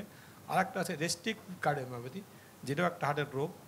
ভালভুলার হার্ট ডিজিজ, হার্টের যে 4টে ভাল্ব বললেন যে ভাল্ব, সে ভাল্বের রোগের কারণে হয়ে থাকে। তারপর কনজেনিটাল যেগুলো হার্ট জন্মগত হৃদরোগ যেগুলো আছে সে কারণে হয়ে থাকে। তারপরে আমাদের কিছু রক্তশূন্যতা, থাইরয়েড কিছু গলার যে থাইরয়েড রোগ তার কারণে হয়ে থাকে। আমাদের অ্যারিথমিয়া একটা কারণ, যেটা বললেন যে atrial fibrillation with first ventricular rate, heartbeat irregular heartbeat হয় যদি হার্ট, তখনও এই হার্ট ফেলিয়ার ডেভেলপ হয়ে থাকে। পেরিকার্ডিয়াম যদি আছে হার্টের পর্দা, সেখানে যদি রোগ হয়ে থাকে হার্ট আলটিমেটলি ঠিকমতো কাজ করতে পারে না, সেখানেও হার্ট ফেলিয়ার ডেভেলপ করে। আর হার্টের রাইট সাইডে যদি ফেলিয়ার ডেভেলপ করে, যে হার্ট যে অ্যাটাক হয় সেখানে একটা বা ইনফিরিয়র এমআই যেটা রাইট ভেন্ট্রিকুলার ইনফেকশন বলে সেখানে হয়ে থাকে, এবং হার্টের যদি ফুসফুসের যে রোগ আছে আমরা বলি সিওপিডি, তার কারণে যদি হার্টের রোগ হয়ে থাকে সেটাও আমরা বলি আপনার হার্ট ফেলের কারণ হিসেবে গণ্য করতে পারি। তো আমরা এটার জন্য যে হার্টের কতগুলো বললাম যে ডেফিনেশন বললাম কী কী কারণে হয়ে থাকে, তার মেকানিজম বা প্যাথোফিজিওলজি যেগুলো কমনলি হার্ট ক্যানট ওয়ার্ক কন্ট্রাক্টিলি, হার্টের কন্ট্রাক্টিলিটি কমে যায়, হার্টের মেনলি ফাংশনিং পাওয়ার কমে যায়, হার্টের উইক হয়ে যায়, হার্টের কন্ট্রাক্টিলিটি কমে যায়, এবং হার্ট মাঝে মাঝে রিল্যাক্স করতে পারে না। তো এই কন্ট্রাকশন এবং রিল্যাক্সেশন দুটোর কম্বিনেশনকে আমরা একসঙ্গে বলি হার্ট ফেলিওর। যখন ডিক্রিজ কন্ট্রাক্টিলিটি হয় তাকে বলি সিস্টোলিক হার্ট ফেলিওর, আর যখন হার্ট রিল্যাক্স করতে পারে না, ঠিকমতো ব্লাড ফিল করতে পারে না, তাকে বলি ডায়াস্টোলিক হার্ট ফেলিওর। কম্বিনেশনকে বিলে বলি আমরা হার্ট ফেলিওর। তা আমরা এটা যদি ইকোকার্ডিওগ্রাফ দেখে যে ইজেকশন ফ্র্যাকশন দিয়ে হার্টের পাম্পিং পাওয়ার সেটা দেখে যদি আমরা ক্লাসিফিকেশন করি, সেটাকে 3 ভাগে ভাগ করা হয়েছে। সেটা হচ্ছে heart failure with reduce ejection fraction, heart failure with mildly reduce ejection fraction, heart failure with preserve ejection fraction. তা আমাদের যাদের হার্টের পাম্পিং পাওয়ার 40-এর নিচে থাকে তাদেরকে বলি heart failure with reduce ejection fraction, যাদের হার্টের পাম্পিং পাওয়ার মোর দেন 50 থাকে তাকে বলি heart failure with preserve ejection fraction. তার heart failure with reduced ejection fraction সেটার কমন কারণ হচ্ছে আমাদের ইসকেমিক হার্ট ডিজিজ বা এমআই যেটা বলি, তার hypertension with severe hypertension with uncontrol সেগুলো কারণ হতে পারে। কমন কারণ হার্ট। আর এই যে কারণ যেগুলো আছে এগুলো আপনার আর যেগুলো হার্টের যেগুলো মাসেল পাওয়ার বেড়ে যায়, হার্ট হাইপারট্রফি হয়ে যায়, যেটা বলি এলবিএইচ বলি আমরা, লেফট ভেন্ট্রিকুলার হাইপারট্রফি বা হাইপারট্রফিক কার্ডিওমিওপ্যাথি, এই কনস্ট্রিকটিভ কার্ডিওমিওপ্যাথি, এগুলো কারণে বলি আমরা রেস্ট্রিকটিভ কার্ডিওমিওপ্যাথি, এগুলো বলি আমরা heart failure with preserve ejection fraction.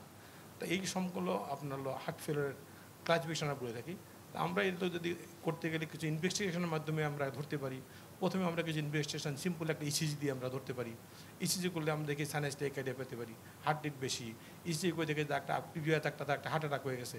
ECG করে দেখি যে তার আলটিমেটলি তার টিউমার কমপ্লেক্স ওয়াইড হয়ে গেছে, ইসিজি দেখে একটা ক্লু পেতে পারি।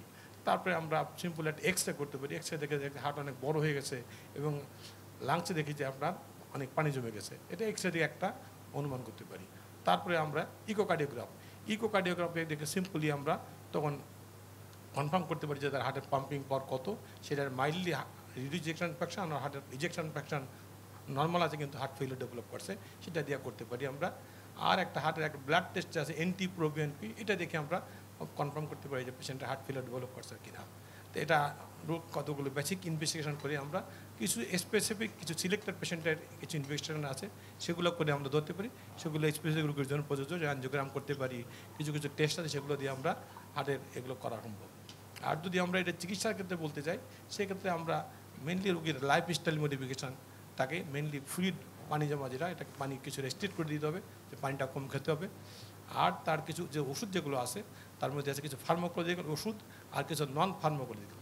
যেগুলো ওষুধের মধ্যে আছে মেনলি আমাদের কিছু পানি কমানোর জন্য যে ওষুধগুলো দেওয়া হয়, সেটা তার পায়ের এবং লাংস থেকে পানি কমাই দেবে, ডায়োটিক্স বলি।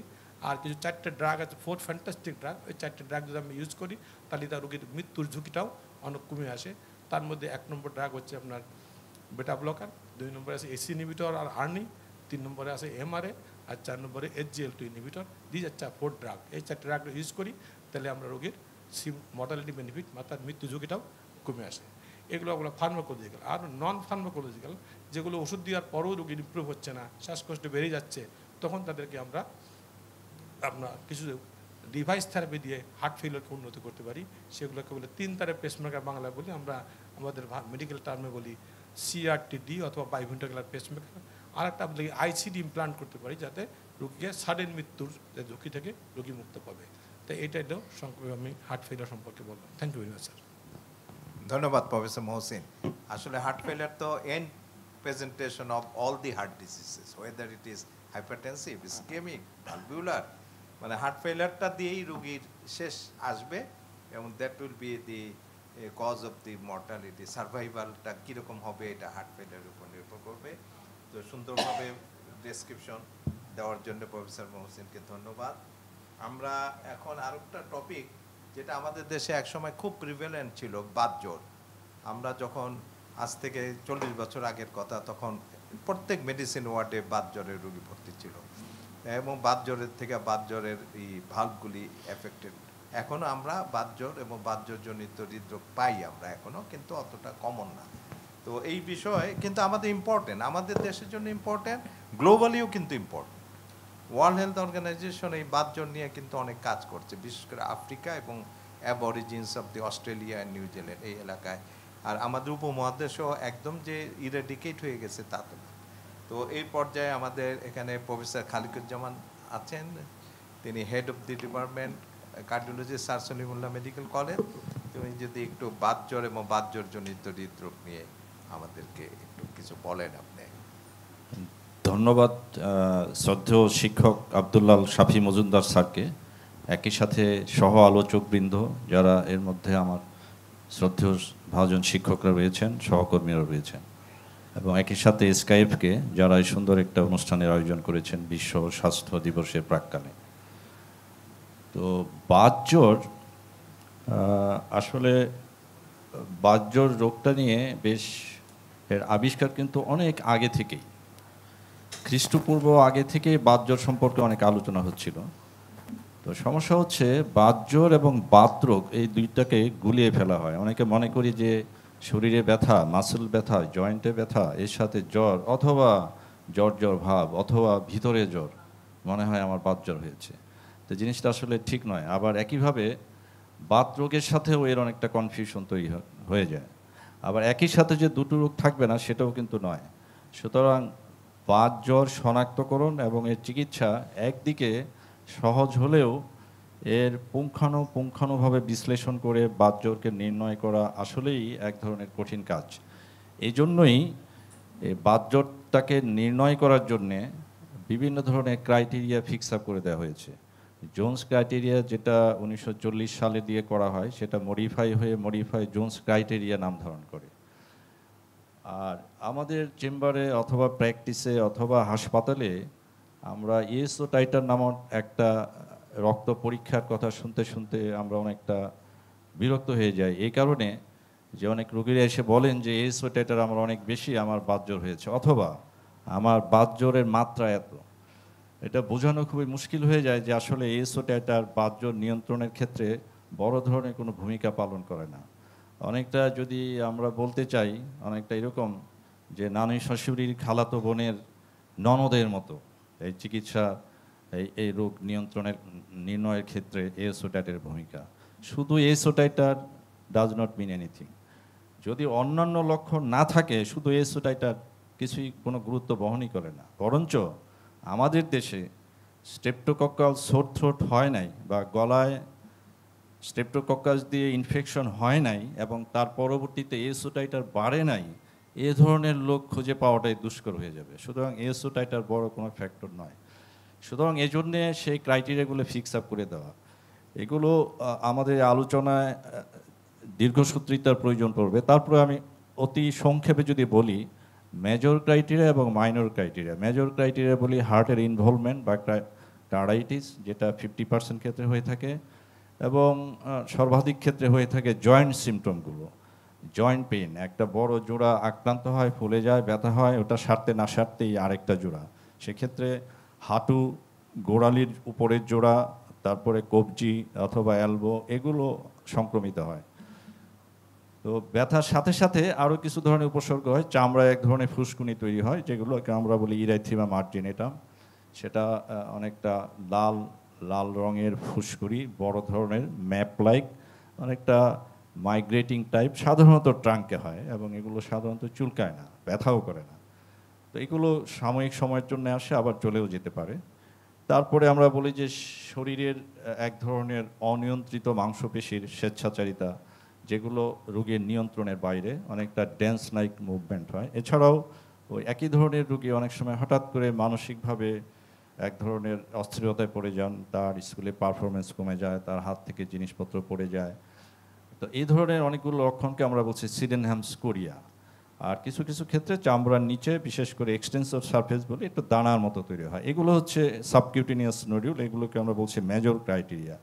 আর মাইনর ক্রাইটেরিয়ার মধ্যে জ্বর, জোড়া ব্যথা, ইএসআর বাড়া, সিআরপি বাড়া, ইসিজিতে একটা বিশেষ ধরনের পরিবর্তন, সেটাকে আমরা বলছি ফার্স্ট ডিগ্রি হার্ট ব্লক। সুতরাং এই ক্রাইটেরিয়াগুলোর মধ্যে দুটো মেজর অথবা একটা মেজর দুটো মাইনর ক্রাইটেরিয়া একত্রিত হলে এর সাথে যদি রিসেন্ট স্ট্রেপ্টোকোকাল ইনফেকশন হওয়ার কোনো এভিডেন্স থাকে, তখনই আমরা বলছি যে রোগীটি বাতজ্বরে আক্রান্ত হয়েছেন। তো সুতরাং বাতজ্বর ডায়াগনোসিস করাটা যতটা না ইনভেস্টিগেশন নির্ভর, তার থেকেও বেশি ইতিহাস এবং লক্ষণ নির্ভর। এখানে আমরা লক্ষ্য করলে দেখতে পাবো যে ডায়াগনস্টিক ক্রাইটেরিয়ার মধ্যে কোনো স্পেসিফিক ইনভেস্টিগেশন নাই, যে রক্ত পরীক্ষা, যে কাশির পরীক্ষা, যে এক্স রে অথবা ইমেজিং করে আমরা বাতজ্বর ডায়াগনোসিস করতে পারি। সুতরাং পরীক্ষা নিরীক্ষার মূল্য এখানে একেবারেই কম। সুতরাং এখানে ফিজিশিয়ানের যে বিচক্ষণতা এবং তার জাজমেন্ট ইজ ভেরি ইম্পর্টেন্ট ওই ক্রাইটেরিয়াগুলো মেনানোর জন্য। এখন আমরা কেন বাতজ্বরকে নিয়ে এত ভাবা হচ্ছে, কেন বাতজ্বরটা বিশ্ব স্বাস্থ্য দিবসের প্রাক্কালে আমাদের স্যার বাতজ্বরটাকে নিয়ে আসলেন একটা অতীব গুরুত্বপূর্ণ প্রেক্ষাপট হিসাবে বা রোগ হিসাবে? কারণ অতীতেও দেখা গিয়েছে যে কিছু কিছু অঞ্চলে বাতজ্বর অনেকটা স্থিমিত হয়ে আসলেও এর 2-3 দশক পরে আবার সেটা রিসার্জেন্স হয়েছে, আবার নতুন করে ফেরত এসেছে।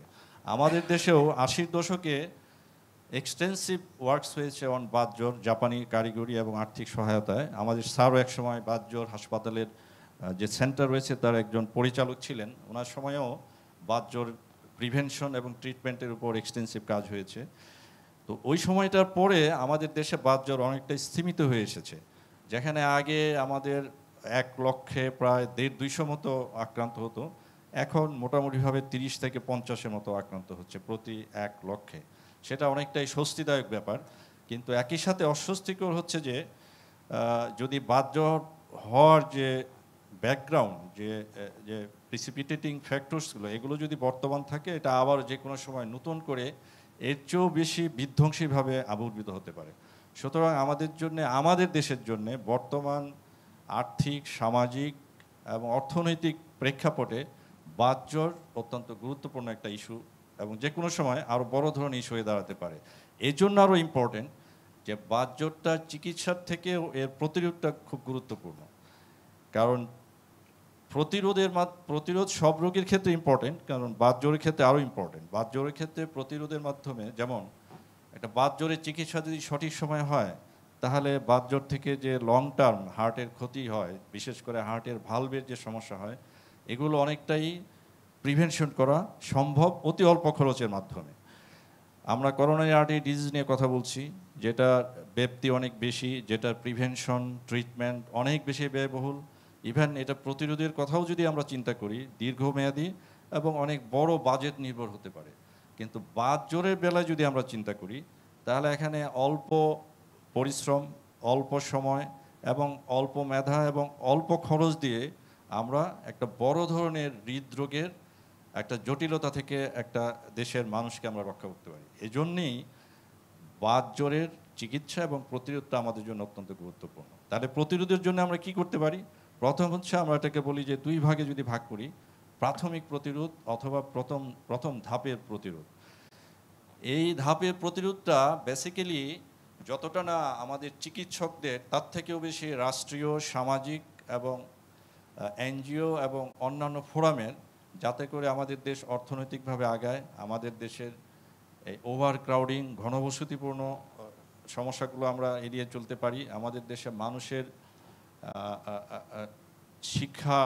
স্বাস্থ্য শিক্ষার উন্নতি ঘটে।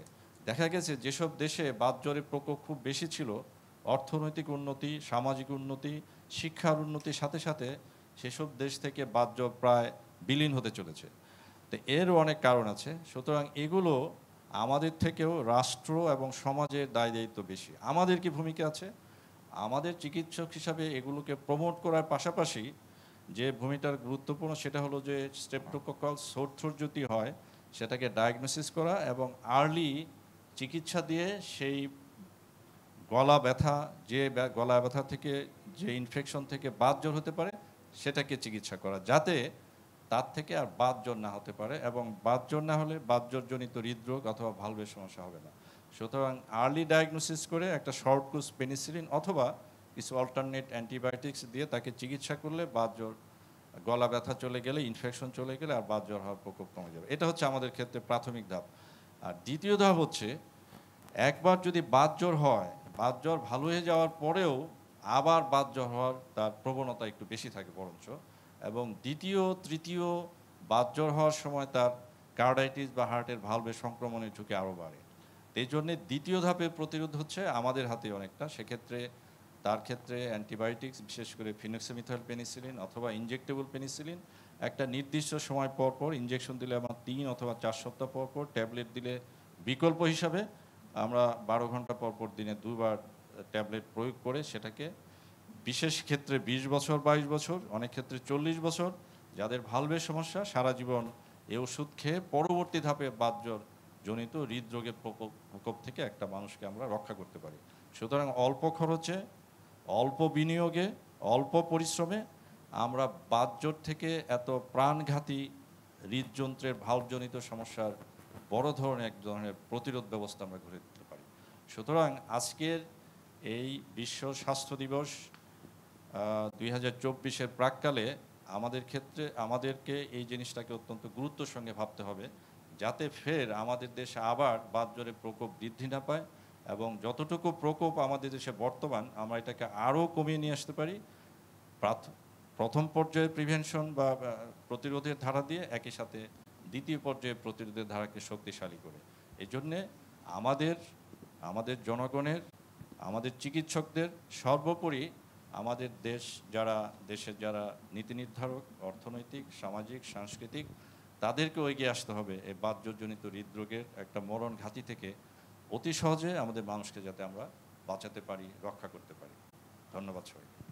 হ্যাঁ, ধন্যবাদ প্রফেসর খালিকুজ্জামান। এখানে একটা পয়েন্ট বলি আমি, যে পাকিস্তান এবং ভারতের তুলনায় আমরা কিন্তু বাতজ্বর প্রতিরোধে আমরা বেশি সফল হয়েছি। তার একটা কারণ হয়তো আমাদের এখানে একমাত্র ন্যাশনাল সেন্টার ছিল, অন্য দেশে কিন্তু বাতজ্বরজনিত হৃদরোগের জন্য কোনো ন্যাশনাল সেন্টার নেই, আমরা এটাকে এত গুরুত্ব দিয়েছিলাম। আরেকটা কারণ আমি বিভিন্ন জায়গায় দেখলাম, আফ্রিকাতে কেন এতটা প্রকোপ কমানো যাচ্ছে না, অনেক দেশে কিন্তু ওষুধটা অ্যাভেলেবল না। Penicillin is the only drug যেটা নাকি স্ট্রেপ্টোকক্কাসকে কিল করতে পারে, এটা একটা সুবিধা। এবং এই পেনিসিলিন পর্যন্ত পাওয়া যায় না, বা পাওয়া যায় পাকিস্তান বা ভারতে, যেটা আমি শুনলাম যে অনেক রিমোট এরিয়া আছে, ওদের একটা ডেজার্ট এরিয়া আছে, কোনো হিলি এরিয়া আছে যেখানে আর কি পৌঁছাতে পারে না। তার জন্যে এই বাতজ্বর তাদের নিয়ন্ত্রণ করার ক্ষমতাটা আমাদের চাইতে কম হয়েছে। সেদিক দিয়ে আমরা খুবই ভাগ্যবান বলবো যে আমরা খুবই স্ট্রংলি ওইটা, আমাদের দেশে ওষুধের কখনো অভাব হয় নাই, যে পেনিসিলিন পাওয়া যায় না, এমনকি গ্রামেও পাওয়া যায় পেনিসিলিন। আর একটা হলো যে প্রফেসর খালিকুজ্জামানের সাথে যে প্রাইমোর্ডিয়াল প্রিভেনশন বলে, একটা প্রাইমোর্ডিয়াল প্রিভেনশন হলো যেটা ও বলছে যে সামাজিক অবস্থা যদি আমাদের উন্নত হয়, আমাদের যদি লিভিং কন্ডিশনসটা, ওভারক্রাউডিংটা যদি আমরা প্রিভেন্ট করতে পারি, কারণ বাতজ্বর হলো পিকুলিয়ার, এটা হলো infectious disease leading to the chronic non infectious disease. এরকম ডিজিজ খুব একটা বেশি নাই, যে গলার ইনফেকশন থেকে শুরু করে সেটা একটা নন কমিউনিকেবল ডিজিজে, প্রথমে কমিউনিকেবল ছিল, পরে নন কমিউনিকেবল ডিজিজে পরিণত হয়, যার রিসার্জেন্স হয় কিন্তু ওই জন্যে যে কমিউনিকেবল। তো যদি আবার কোথাও ওভারক্রাউডিং হয়, কোনো একটা সোর্স তৈরি হয়, তখন এই সোর থ্রোট তৈরি হয়, এবং এটা leading to the rheumatic fever. তখন হয়তো খেয়াল করা হয় না যে এত ভালো জায়গায় কি আর হবে, সোর থ্রোট কি পেনিসিলিন দিয়ে যাবে, তখন আর ওটাকে বেশি গুরুত্ব দেওয়া হয় না। তো থ্যাংক ইউ প্রফেসর খালিকুজ্জামান, যে এই জিনিসটা আমাদের আসলে এখনও গুরুত্ব দিতে হবে বাতজ্বর। আমরা এরপরে চলে আসি একটু আমাদের স্বাস্থ্য ব্যবস্থা। আমাদের দেশে যে এতগুলি সমস্যা তুললাম, এখন এই সমস্যা চিকিৎসা কীরকম, আমাদের প্রতিরোধ নিয়েও আমরা আলোচনা করলাম। এখন আমাদের যে এখানকার হেলথ সার্ভিসেস, আমাদের হৃদরোগ নিয়ন্ত্রণের জন্য আমাদের দুই ধরনের, একটা সরকারি পর্যায়ে আছে, এটা আমাদের যে প্রফেসর ব্রিগেডিয়ার মালিক স্যার সবসময় বলতেন যে একা সরকারের পক্ষে হৃদরোগ চিকিৎসা করা, নিয়ন্ত্রণ করা সম্ভব না, সেখানে বেসরকারির একটা ইনভলভমেন্ট থাকতে হবে। তো আমি প্রথমে প্রফেসর অশোক দত্ত, যিনি ওই ন্যাশনাল হার্ট ফাউন্ডেশনে কর্মরত আছেন, যে নন গভর্নমেন্ট পর্যায়ে, বেসরকারি পর্যায়ে আমাদের দেশে যে চিকিৎসা ব্যবস্থা কি এখন আমাদের অ্যাভেলেবল হয়েছে, এটা যদি আপনি একটু বলেন, কারণ এটা একটা প্রচণ্ড ডেভেলপমেন্ট হয়েছে, এটা আমরা জানি বেসরকারি পর্যায়ে। তো এটা একটু professor Ashok Dutta. Thank you sir, thank you escape. বিশ্ব স্বাস্থ্য দিবসে এরকম একটা আলোচনা সভা আয়োজন করার জন্যে। স্যার যেটা বলছেন যে বেসরকারি পর্যায়ে আমাদের কার্ডিয়াক কেয়ার যথেষ্ট ডেভেলপ করছে। গভর্নমেন্ট সেক্টরে তো আগেই ডেভেলপ ছিল, যথেষ্ট অবদান আছে ডেফিনেটিভলি, কিন্তু অ্যাট দ্য সেম টাইম বেসরকারি পর্যায়ে বলতে আমরা একটা বলি যে পাবলিক পিপিপি যেটাকে বলি, পাবলিক প্রাইভেট পার্টনারশিপ, যেমন আমাদের ন্যাশনাল হার্ট ফাউন্ডেশন বা ন্যাশনাল হার্ট ফাউন্ডেশন হসপিটাল, এটা পাবলিক প্রাইভেট পার্টনারশিপ। প্রাইভেট যেমন আছে সেটাও কিছুটা পাবলিক প্রাইভেট পার্টনারশিপে, যেমন বারডেম এবং diabetic association of Bangladesh related Ibrahim cardiac centre, এটাও প্রাইভেটের ভিতরে কর্পোরেট এবং প্রাইভেট আছে। কর্পোরেটের ভিতরে এভার কেয়ার আছে, ইউনাইটেড আছে, ল্যাবেট কার্ডিয়াক হসপিটাল আছে, বাংলাদেশ স্পেশালাইজড হসপিটাল, এবং ঢাকা কেন্দ্রিকই বেশি। এর নেক্সট দেখা যায় যে চিটাগংয়ে কার্ডিয়াক কেয়ার সেন্টার বেশ ডেভেলপ, সিলেটেও বেশ ডেভেলপড। অন্য ডিভিশনাল সিটি যেমন রংপুর, রাজশাহী বা বরিশাল খুব একটা ডেভেলপ করেনি। আর টোটাল প্রাইভেট যদি আমরা ধরি যে কার্ডিয়াক সেন্টার কতগুলো আছে, যেগুলো বেসিক্যালি একেবারে টার্সিয়াল লেভেল, যেখানে ক্যাথল্যাব ফ্যাসিলিটি আছে, সেরকম 55 বা 60টা কার্ডিয়াক সেন্টার আছে, এবং টোটাল ক্যাথল্যাব যেটাকে বলি সেটা 88। এর ভিতরে কিছুটা হয়তো কম বেশি হতে পারে। এবং গভর্নমেন্ট পর্যায়ে যেটা আছে সেটা তো বিভিন্ন মেডিকেল কলেজ, এবং এটার মাদার ইনস্টিটিউট ইজ এনআইসিভিটি, স্যার তো ওটা বলবেন।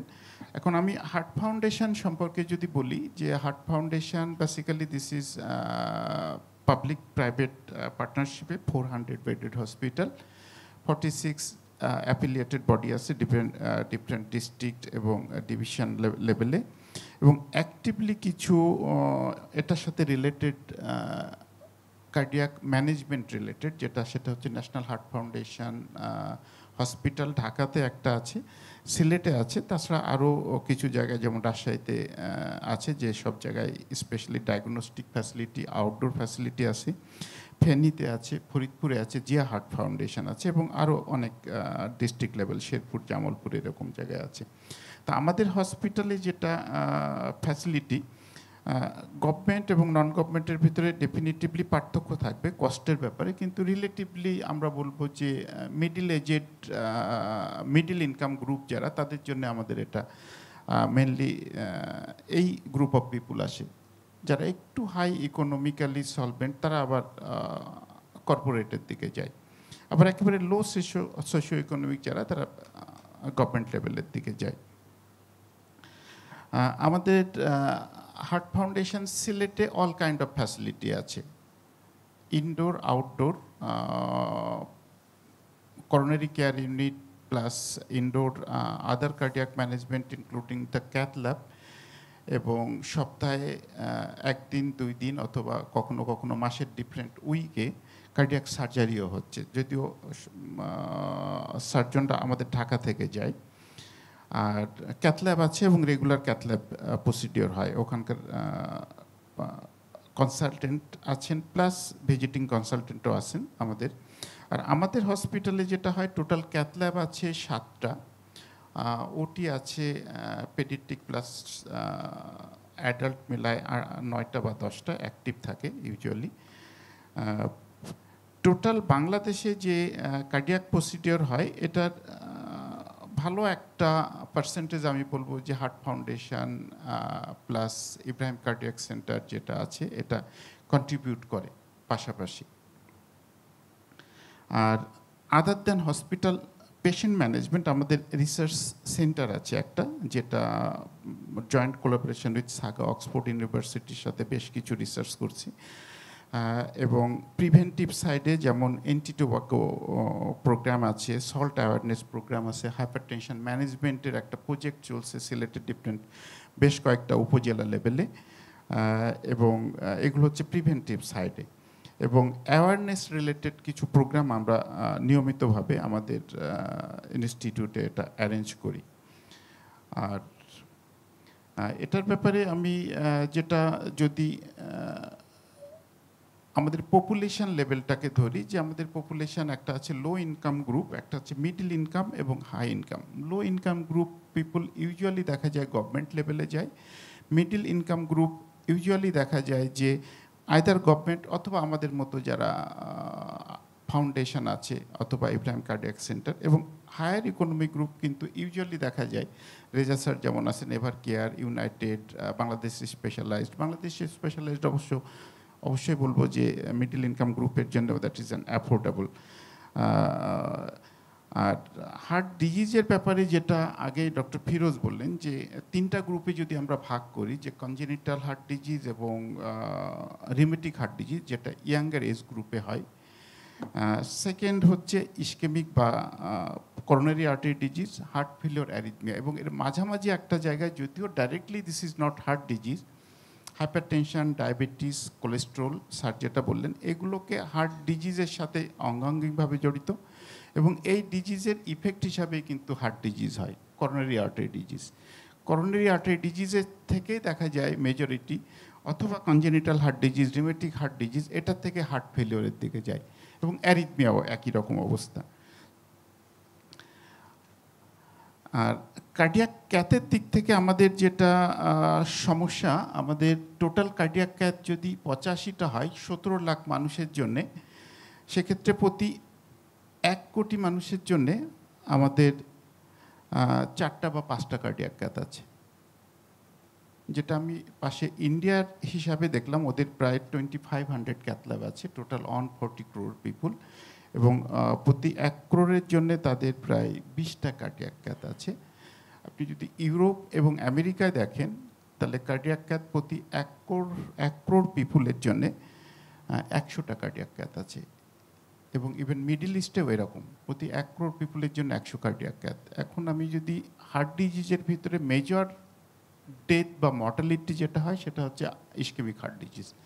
এটা 2টা ফর্মে যদি আমি ভাগ করি, যে একটা হচ্ছে ক্রনিক করোনারি সিন্ড্রোম বা ক্রনিক স্ট্যাবল অ্যাঞ্জাইনা, আর একটা হচ্ছে অ্যাকিউট করোনারি।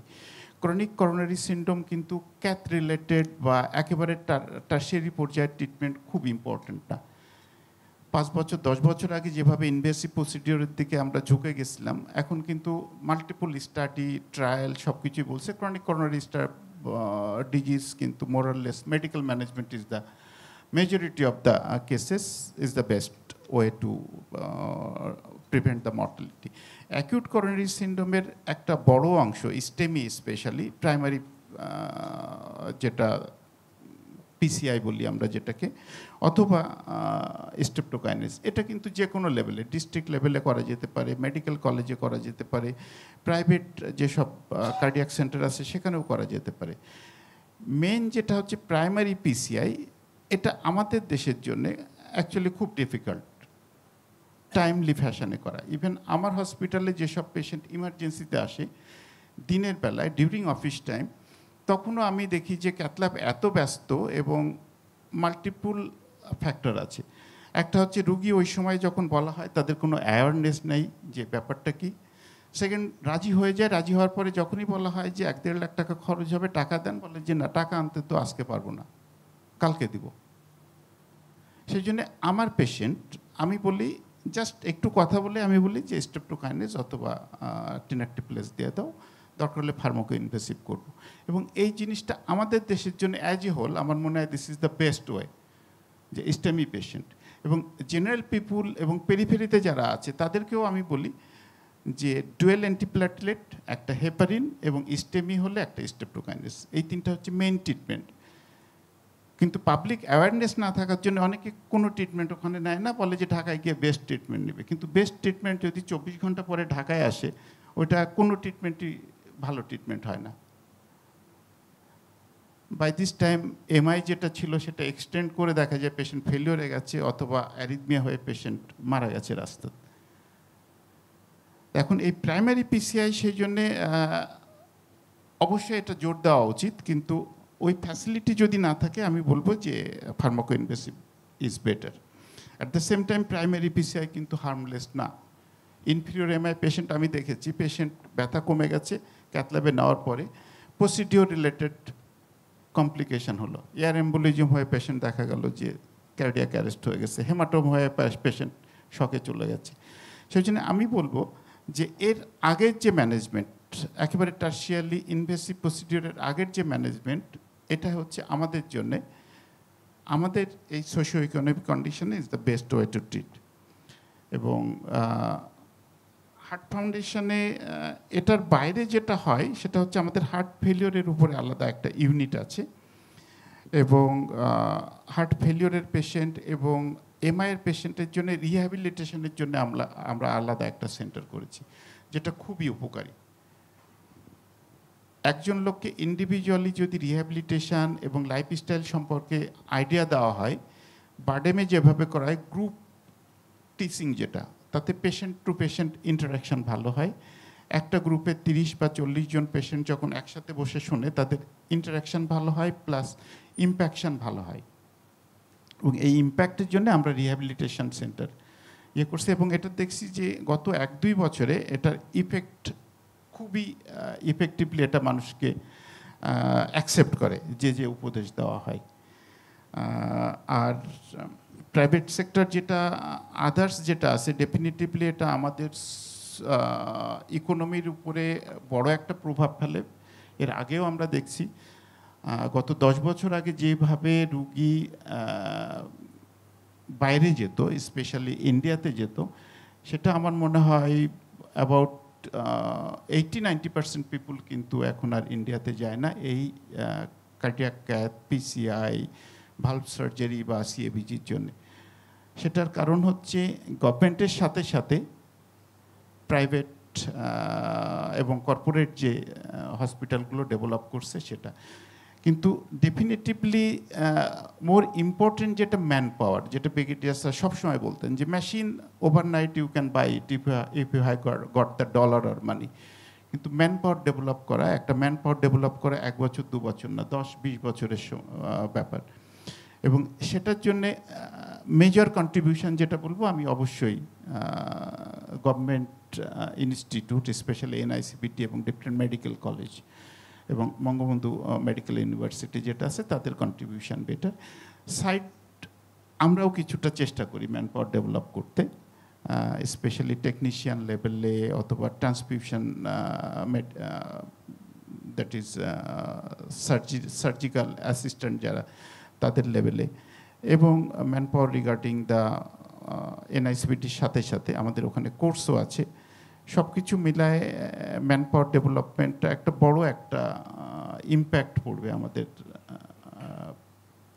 এই কার্ডিয়াক কেয়ার সাইড থেকে। আমি একটু ইন্টারাপ্ট করি। আসলে তো বেসরকারি পর্যায়ে যে কন্ট্রিবিউশন হচ্ছে, এটা আমাদের পুরো হেলথ সেক্টরের মোর দেন 50% আমি বলবো, কারণ তাদের প্রোগ্রেসটা খুব র্যাপিড হচ্ছে, এবং তারা বিভিন্ন জেলাওয়ারি পর্যায়েও, যদিও জেলাওয়ারি না হইলেও অন্তত কয়েকটা জেলার মধ্যে একটা করে কার্ডিয়াক সেন্টার গভর্নমেন্ট যতটুকু না করতে পেরেছে, একটা প্রাইভেট সেন্টার হয়েছে। কাজে এটা আরেকটা হলো ম্যান পাওয়ার ডেভেলপমেন্টে, এটা আমি হয়তো বলতাম যে হার্ট ফাউন্ডেশন সবসময় টেকনিক্যাল ট্রেনিং করার জন্যে কাজ করে যাচ্ছে। আমার মনে হয় এখন আমরা একটু গভর্নমেন্ট পর্যায়ে আমাদের যে হেলথ সার্ভিস, এটা তো বহু পুরানো। আমাদের জাতীয় হৃদরোগ ইনস্টিটিউট তৈরি হয়েছে 78-এ। তার আগেও কিন্তু কার্ডিয়াক সেন্টার, কার্ডিওলজি ডিপার্টমেন্ট ছিল এখন যেটা বঙ্গবন্ধু IPGMR এর মধ্যে ছিল। পরবর্তী সময় বিভিন্ন মেডিকেল কলেজে কার্ডিওলজি বিভাগ হয়েছে। তো সুদীর্ঘ একটা ইতিহাস আছে সরকারি পর্যায়ের কার্ডিয়াক সার্ভিস ডেলিভারির জন্য। আমি একটু আহ্বান জানাই প্রফেসর আব্দুল ওয়াদুদ চৌধুরী, সদ্য নিয়োগপ্রাপ্ত পরিচালক, জাতীয় হৃদরোগ ইনস্টিটিউট, এবং সুদীর্ঘকাল ঢাকা মেডিকেল কলেজেও বিভাগীয় প্রধান হিসেবে কাজ করার অভিজ্ঞতা আছে। গভর্নমেন্টের বিভিন্ন ফোরামে তার অবাধ চলাফেরা আছে। এই গভর্নমেন্ট যে কাজগুলি করে যাচ্ছে, এটা কিন্তু অনেক সময় আমরা আলোচনা করি না, মনে করি এটা গভর্নমেন্ট তো করবেই, কিন্তু আসলে গভর্নমেন্টকে যে ক্রেডিট দেওয়া, যে গভর্নমেন্ট সার্ভিসটা কত সুন্দর কাজ করছে, এটা একটু আলোকপাত করলে আমরা একটু লাভবান হই। ধন্যবাদ প্রফেসর আব্দুল্লাহ আল শাফি মজুমদার স্যার। কিন্তু আমাদের এখানে যারা আছি তাদের প্রায় বেশিরভাগ লোকজনেরই সরাসরি শিক্ষক বটে। আর তার সাথে ধন্যবাদ দিই স্কাইকে বিশ্ব হার্ট দিবস উপলক্ষে যে একটা আলোচনা সভার আয়োজন করা হয়েছে। আসলে কার্ডিয়াক ডিজিজ আছে, সমস্যা আছে, কোথায় কি হচ্ছে সেটা আপনারা শুনলেন। কি ট্রিটমেন্ট ফ্যাসিলিটি আছে সেটা আমরা কিছু পরিসংখ্যান দিই। সারা দেশে এটা রাফ পরিসংখ্যান যে সারা দেশে আমাদের কার্ডিওলজিস্ট কত আছেন। আমরা 17 কোটি মানুষ, কার্ডিওলজিস্টের সংখ্যা 1100-র একটু উপরে, কার্ডিয়াক সার্জন আছেন 250-র মতো। যেসব হসপিটালে মোটামুটি কার্ডিওভাস্কুলার ফেসিলিটি আছে তার নাম্বারটা 75, এবং যেখানে সার্জিক্যাল ফেসিলিটি আছে সেটা হলো মাত্র 33। কাজে প্রতি 10 লাখ মানুষের বাংলাদেশের জন্য হিসেব হলো 6 থেকে 7 জন কার্ডিওলজিস্ট আছে 10 লাখ মানুষের জন্য, আর কার্ডিয়াক সার্জন আছে 1.5 জনেরও কম, 1.4। এখন তার মধ্যেও কার্ডিওলজিস্টের মধ্যে যারা অ্যানজিওগ্রাম, স্টেন্টিং করতে পারেন, পিসিআই করতে পারেন, সেরকম ইন্টারভেনশনাল কার্ডিওলজিস্ট আছেন সারা দেশে প্রায় 400-র মতো। ক্যাথল্যাব, একটু আগে প্রফেসর অশোক দত্ত বললেন যে 59টা সেন্টারে আছে ফেসিলিটি, প্রায় 68টা ক্যাথল্যাব মতো আছে, তার মধ্যে প্রায় 58টাই হলো ঢাকায়, বাকি সারা দেশে বাকিগুলো ছড়িয়ে ছড়িয়ে আছে। এবং তার মধ্যেও যে খুব ভালো যে হাই এন্ডের যে জিনিসগুলো আমরা বলি আইভাস, ওসিটি, রোটা, মানে খুব কমপ্লিকেটেড কেস করার জন্য যে কিছু স্পেশাল ডিভাইস দরকার, ফ্যাসিলিটি দরকার, সেরকম যেমন আইভাস হয় 8 থেকে 9টা সেন্টারে, ওসিটি মাত্র 3টায়, রোটা হয় 5-6টা সেন্টারে। তার মধ্যে সরকারি এবং বেসরকারি দুটোই আছে। আরেকটা আছে যে হার্টের যে ছন্দের দুর্বলতা, ইলেকট্রোফিজিওলজি, সেটা কিন্তু অল্প কয়েকটা সেন্টার আছে সারা দেশে। সরকারি পর্যায়ে এনআইসিবিডিতে আছে এবং সেই হলো পায়োনিয়ার সেন্টার আমাদের দেশের জন্যে।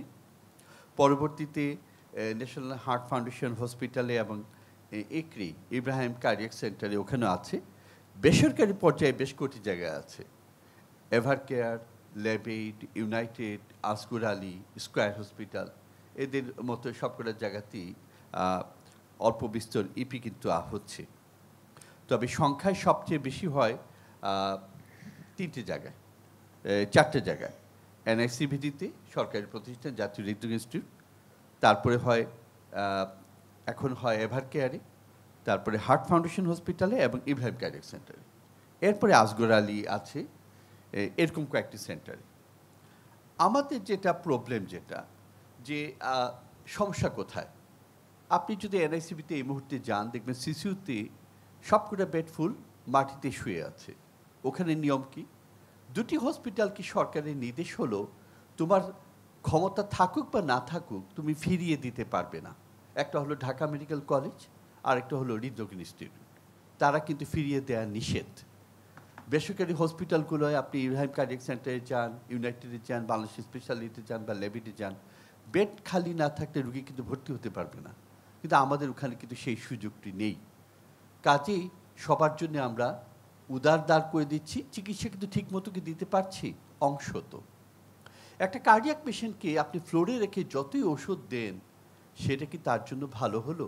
ডেফিনেটলি না। কিন্তু হচ্ছে, আমরা এই অবস্থা থেকে উত্তরণ কী করে হতে পারি? আমি একটা ছোট্ট জিনিস বলি যে আমাদের সমন্বয়হীনতা একটা অভাব আছে।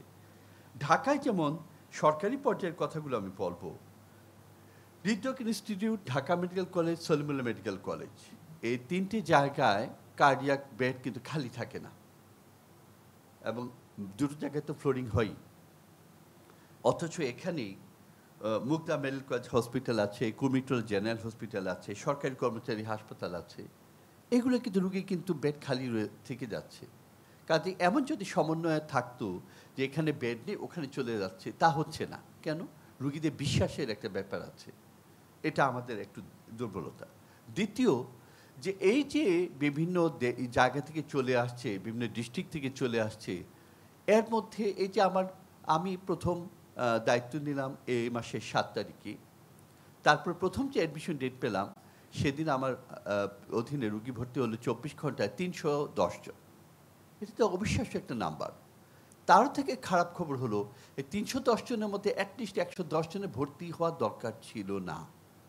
তাকে কিন্তু একটু ভালো করে দেখে যেখান থেকে তারা পাঠিয়েছে সেখানে তারা ট্রিটমেন্ট দিতে পারতো, তার হৃদরোগ ইনস্টিটিউটে আসার দরকার ছিল না। তার মানে আমরা কিন্তু রিসোর্সগুলা ঠিকমতো ইউটিলাইজ করতে পারছি না এবং লোকজনকে বিশ্বাস জন্মাতে পারছি না যে আমি এখানে আছি, আমি নরসিংদীতে আছি, তোমাকে কিন্তু ট্রিটমেন্টটা আমি ইনিশিয়াল ট্রিটমেন্টটা আমি ভালো দিতে পারবো। এই বিশ্বাসটা না জন্মালে প্রবলেম হয়ে যাচ্ছে। বিশ্বাস জন্মাচ্ছে না কেন? পার্সোনেলের অভাব।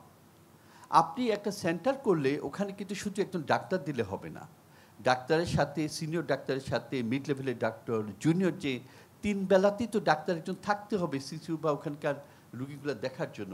সেই প্রফেসর তো থাকবেন একটা সময়ের জন্য, কিন্তু ওই সময়ের জন্য ডাক্তারটা না থাকলে প্রফেসর ওই ইউনিটটা চালাবেন কিভাবে, বা কনসালটেন্ট রুগী ওই ইউনিটটা চালাবেন কিভাবে, সেটা নেই। উপযুক্ত নার্স নেই, টেকনিশিয়ান নেই।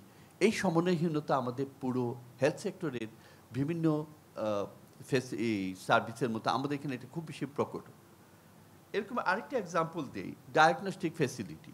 একটা ইসিজি এখন কিন্তু একদম থানা পর্যায়ে কিন্তু উপজেলা পর্যায়ে এটা অ্যাভেলেবল, কিন্তু ইসিজি ইন্টারপ্রিটেশনের দক্ষতা সবার একরকম নয়। আচ্ছা, তাহলে কি করা যেত? এখন তো হোয়াটসঅ্যাপের মাধ্যমে চট করে ছবি তুলে পাঠানো যায়। আমাদের যদি নেটওয়ার্কিং থাকতো যে ওই এলাকার জন্য এই কয়েকজন স্পেশালিস্ট হিসেবে কাজ করবেন, তাদের কাছে ওই উপজেলা বা ইউনিয়ন পর্যায়ের একজন ডাক্তার ইসিজি করে ছবি তুলে পাঠিয়ে দিল, স্যার এটা দেখেন, এটা কি করব, এটাকে এখন কি করতে হবে, সেই সিদ্ধান্তটা সে যদি সুনিশ্চিতভাবে পেয়ে যায়, তাহলে কিন্তু সুনিশ্চিতভাবে একটা ট্রিটমেন্ট কিন্তু সে শুরু করে দিতে পারে। এইটা জরুরি কেন? একটা হার্ট অ্যাটাক হলো, যাতে আমাদের বেশিরভাগ হার্ট রোগী মারা যাচ্ছে ভবিষ্যতে, অথবা অংশত পঙ্গু হচ্ছে, কারণ হার্ট ফেলিওর ডেভেলপ করায়, বেঁচে থেকে কিন্তু তার আগের মতো তার কর্মদক্ষতা থাকছে না।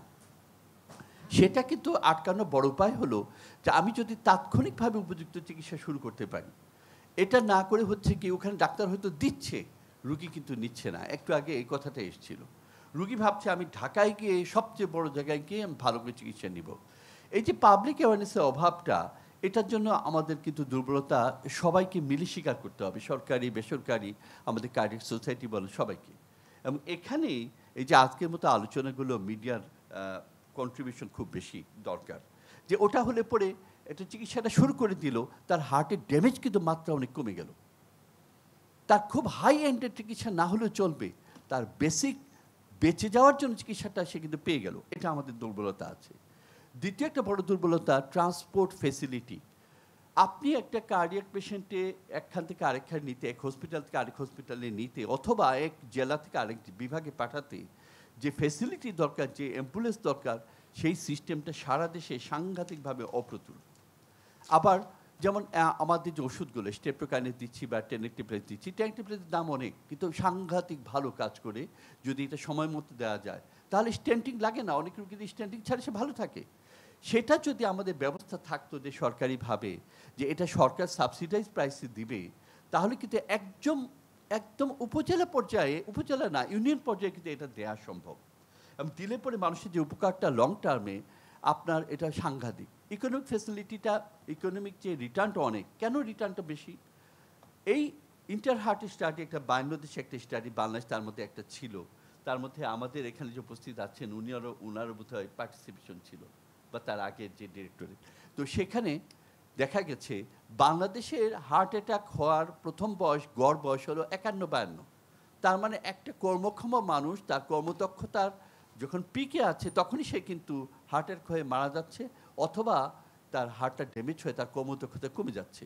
সেটা যদি আমি তাৎক্ষণিকভাবে চিকিৎসা দিয়ে আমি বাড়াতে পারি, আসলে তো এটা ইকোনমিক রিটার্ন এমনিতেই চলে আসে।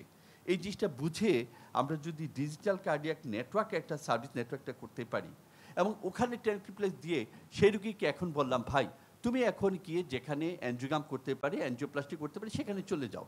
24 ঘন্টার মধ্যে সেখানে গিয়ে, ওই যে অশোক বলছিল ফার্মাকি ইনভেসিভ, আমার দেশের জন্য এটা সাংঘাতিক উপযুক্ত, সেটা কিন্তু করতে পারে।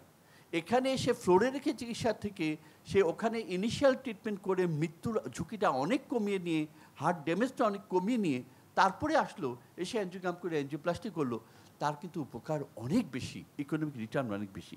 এটা আমাদের দরকার। তার মানে আমাদের সমন্বয়টা সরকারি এবং বেসরকারি দুটোরই কিন্তু প্রয়োজন আছে। এবং আমি যদি মনে করি যে শুধু সরকারি পর্যায়ে সব কিছু করে দিব, এটা কিন্তু ভুল। বেসরকারি পর্যায়ে যারা করছেন তাদেরকে যদি আমরা ফেসিলিটেট করি, তাদেরকে যদি ইন্ডিয়ায় যেমন দেখেছি যে প্রাইভেট যে হসপিটালগুলো হচ্ছে, কর্পোরেট হসপিটাল হচ্ছে, সেখানে কিন্তু সরকার তাদেরকে জায়গা দিচ্ছে, গ্যাস দিচ্ছে, রাস্তা করে দিচ্ছে, তাদের পানির ব্যবস্থা করে দিচ্ছে, দিয়ে বলছে তুমি এখানে হসপিটাল করো, তোমাকে এই ট্যাক্স ফেসিলিটি দিব, এই দিব, সেই দিব, তুমি কেয়ার দাও। এবং ইন রিটার্ন তারা শুধু এই লোকাল ফেসিলিটি, লোকাল এলাকার যে সার্ভিস দিচ্ছে তা নয়, তারা কিন্তু বিশাল আকারের বৈদেশিক মুদ্রা অর্জন করছে, কারণ ওই বাইরে থেকে আমার দেশ থেকে লোক গিয়ে কিন্তু ওখানে গিয়ে ট্রিটমেন্ট করছে। আমরা যদি একটা রুগীকে বিদেশ যাওয়া প্রিভেন্ট করতে পারি, তাহলে অন্ততপক্ষে $5,000 থেকে $10,000 বেঁচে যায় দেশের। এই যে বেঁচে যাওয়া, এটাকে আমরা ইকোনমিক রিটার্ন হিসাবে নিয়ে কি আমরা আরও বেশি এনকারেজ করতে পারি না?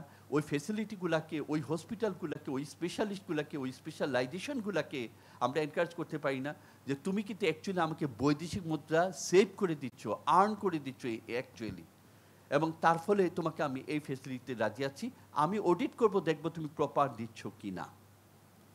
তাহলে কিন্তু ভালো হতো। আমাদের এই নতুন রকম চিন্তা ভাবনা করার সময় এসছে। আজকের এই আলোচনা সভা থেকে এরকম একটা চিন্তাধারা আরও অনেকের মধ্যে ছড়িয়ে যাক, আমি সেটা আশা করব।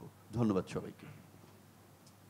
ধন্যবাদ। আর আমরা তো শেষ পর্যায়ে চলে আসছি, আমাদের বোধহয় সময় অনেক বেশি চলে গিয়েছে। আমি কি একটু সামারাইজ করতে পারি যে আমরা যে আলোচনা করলাম?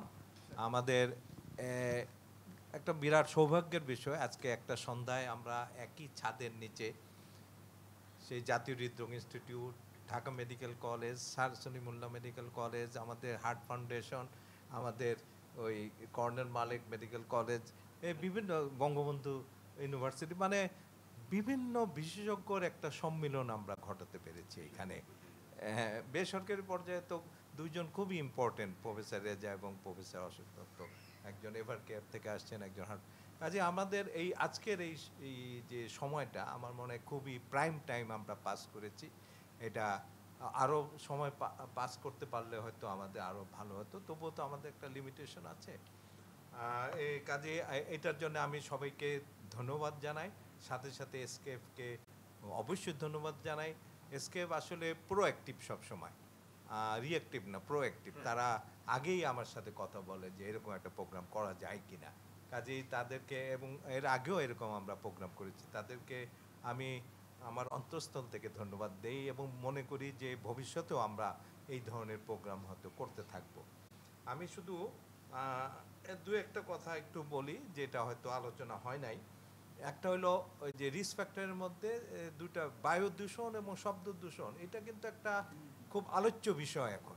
সেটা আমাদেরও এখন চিন্তা করার চলে আসছে, কারণ আমাদের বায়ু দূষণ, ঢাকা শহর একটা খুবই বায়ু দূষণের জায়গা, এবং কি শব্দ দূষণও। দেখা গেছে যে যেখানে এয়ারপোর্টের কাছে লোকজন, তাদের হার্ট ডিজিজের সংখ্যা বেশি, উচ্চ রক্তচাপ বেশি। এটা আমাদের মাথায় এখন রাখার সময় চলে আসছে। আরও একটা স্থূলতা নিয়ে কথা হয়েছে, কিন্তু এটা মনে হয় আরও ভালো ফোকাস করা দরকার। স্থূলতা এখন একটা ওয়ার্ল্ড ওয়াইড একটা এপিডেমিক, এবং এটা নিয়ে কথা হচ্ছে। আপনি যে কোনো সায়েন্টিফিক জার্নাল বা যে জার্নাল খুলবেন, একটা আর্টিকেল এই সংক্রান্ত থাকবে। ডায়াবেটিস নিয়ে কথা হচ্ছিল, আমাদের প্রফেসর মেশকাত বলছিলেন ডায়াবেটিস এবং হার্ট ডিজিজ এখন সমান্তরাল, একই জায়গায় ব্র্যাকেট বন্দি। আমরা হৃদরোগের যে প্রতিষ্ঠানগুলি, এটা কিন্তু ডায়াবেটিসের গাইডলাইন তৈরি করছে। তার মানে কি, যে গাইডলাইন তৈরি হচ্ছে হৃদরোগ অ্যাসোসিয়েশন, আমাদের ইউরোপিয়ান সোসাইটি অফ কার্ডিওলজি ডায়াবেটিসের গাইডলাইন তৈরি করছে। তাদের ড্রাগগুলি ডায়াবেটিসের জন্য তৈরি হয়ে এখন আমাদের হাত দিয়ে এই ড্রাগগুলি আমরা ব্যবহার করছি হার্টকে সুস্থ রাখার জন্যে। এই জিনিসগুলি কিন্তু খুব অ্যামেজিং। এটা পাবলিক অ্যাওয়ারনেসও দরকার। আমাদের যে জেনারেল ফিজিশিয়ানস অথবা অন্য ডিসিপ্লিনের যে বিশেষজ্ঞ, ওনাদের কাছেও এটা ডিসেমিনেট করা দরকার আছে। কিভাবে করব আমি ঠিক জানি না। আমার মনে হয় এই ধরনের আমরা মাল্টি ডিসিপ্লিনারি মিটিং হয়তো করতে পারি যে এই ড্রাগের ব্যাপারে। আর আরেকটা কথা একটু বলার কথা ছিল, সেটা হলো জন্মগত হৃদরোগ। অনেকেই জিজ্ঞেস করে হৃদরোগ বোধহয় বয়স্ক লোকদের হয়। এটা প্রফেসর অশোক বোধহয় কিছুটা বলার চেষ্টা করেছিলেন যে আসলে জন্মগত, জন্মের সময় হৃদরোগ নিয়ে হতে পারে। মায়ের পেটে যখন বাচ্চা থাকে, ওই ফিটাস ডেভেলপমেন্ট খুব কমপ্লিকেটেড ডেভেলপমেন্ট, একটা সেলের থেকে ভেঙে ভেঙে তো হার্টটা তৈরি হয়। ওর যে কোনো প্রসেসে একটু ঝামেলা হওয়ার সম্ভাবনা বেশি, কিন্তু হয় না, মানে ইন মোস্ট কেসেস তো হয় না, কিন্তু হতে পারে। পার্টিকুলারলি মা যদি এমন কোনো ওষুধ খায় ফার্স্ট ট্রাইমেস্টারে, অথবা কোনো ইনফেকশনের সম্মুখীন হয়, অথবা আমরা যেটা অনেক সময় ভুল করি, কোনো একটা ওষুধ মাকে দিয়ে দিচ্ছি, অথবা একটা এক্স রে লিখে দিলাম, কোনো একটা ব্যাপার হলো এক্স রে লিখে দিলাম।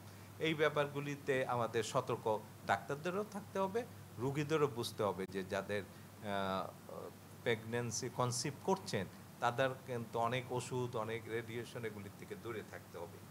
তো এই জিনিসগুলি আমরা একটু আলোচনা করলাম, আমরা নিজেরাও অনেক কিন্তু শিখলাম। আমার মনে হয় যে যিনি বললেন তিনিও যেমন আমাদেরকে বললেন, আমরা শুনে তাদের কাছ থেকে অনেক কিছু শিখতে পারলাম। এইরকম একটা ইন্টারেক্টিভ সেশন সবসময় কিন্তু কাম্য, এবং ভবিষ্যতে হয়তো আমরা করব। আমরা কি এখন আমাদের ডাক্তার মোজাহিদুল ইসলাম, আপনি আসলে ফার্মাসিউটিক্যাল কোম্পানি একটা বিরাট ভূমিকা রাখছে, এটা আমি অন্য জায়গায় সবসময় বলি যে না হলে বাংলাদেশে যেমন একটা বাতজ্বর, এই যদি পেনিসিলিন আমাদের দেশে এইভাবে না থাকতো, হয়তো মিসইউজ হয়েছে, এরপরেও আমি বলবো এটা একটা বিরাট একটা বুন অফ দি ডিজিজ একটা হিসেবে আসছে। কোভিডের সময় আমরা দেখেছি যে কিভাবে ফার্মাসিউটিক্যাল কোম্পানিগুলি আমাদেরকে সাহায্য করছে, না উইদিন 2 উইকস অর 1 উইক একটা নতুন ওষুধ চলে আসছে। তো আপনি সেই এসকেএফকে আপনি রিপ্রেজেন্ট করেন, যিনি নাকি অনেক ওষুধই নতুন হিসাবে নিয়ে আসছিলেন এই কোভিডের সময়। আমরা অন্য সময় হয়তো খেয়াল করি না, কোভিডের সময় খেয়াল করছিলাম যে ওই ওষুধটা হ্যাঁ বাংলাদেশে পাওয়া যায়।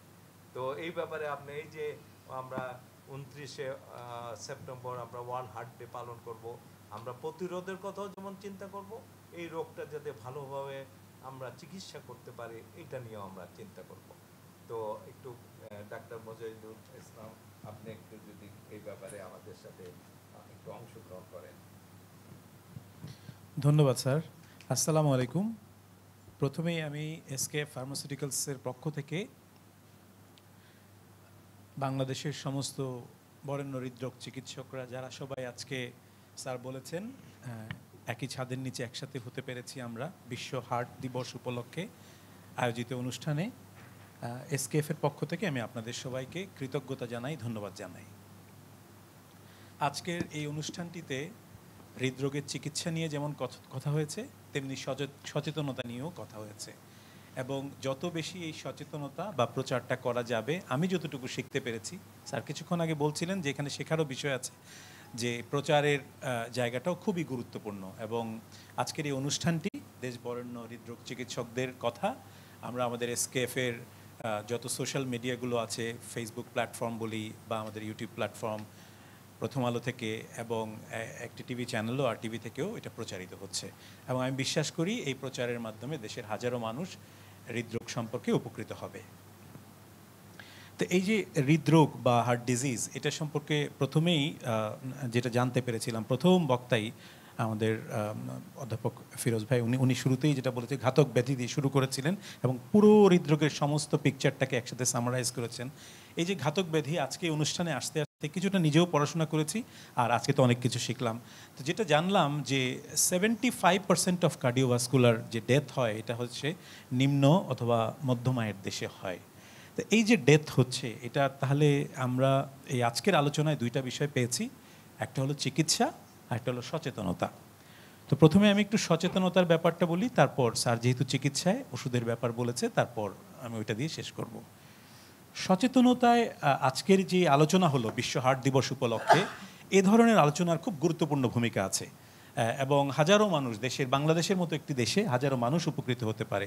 আমরাও এসকেএফ ফার্মাসিউটিক্যালসের পক্ষ থেকে বিভিন্ন সময় চেষ্টা করি আমাদের সামর্থ্যের মধ্যে থেকে মেডিকেল কলেজগুলোতে যে হাইপার টেনশন সেন্টার আছে সেখানে একটু হাইপার টেনশন নিয়ে কথা বলার, বা এখন খুব ডিজিটাল প্ল্যাটফর্মটা খুব বেশি ইউজ হচ্ছে, সোশ্যাল মিডিয়া খুব বেশি ইউজ হচ্ছে, সেই ডিজিটাল প্ল্যাটফর্মে বা সোশ্যাল মিডিয়াতেও আমরা এসকেএফের পক্ষ থেকে বিভিন্ন হৃদরোগ নিয়ে একটু সচেতনতা নিয়ে কাজ করার চেষ্টা করি, বা এনসিডিসি যেই কর্নারগুলো আছে সেখানেও আমরা পেশেন্ট অ্যাওয়ারনেস প্রোগ্রামগুলো করার চেষ্টা করে থাকি।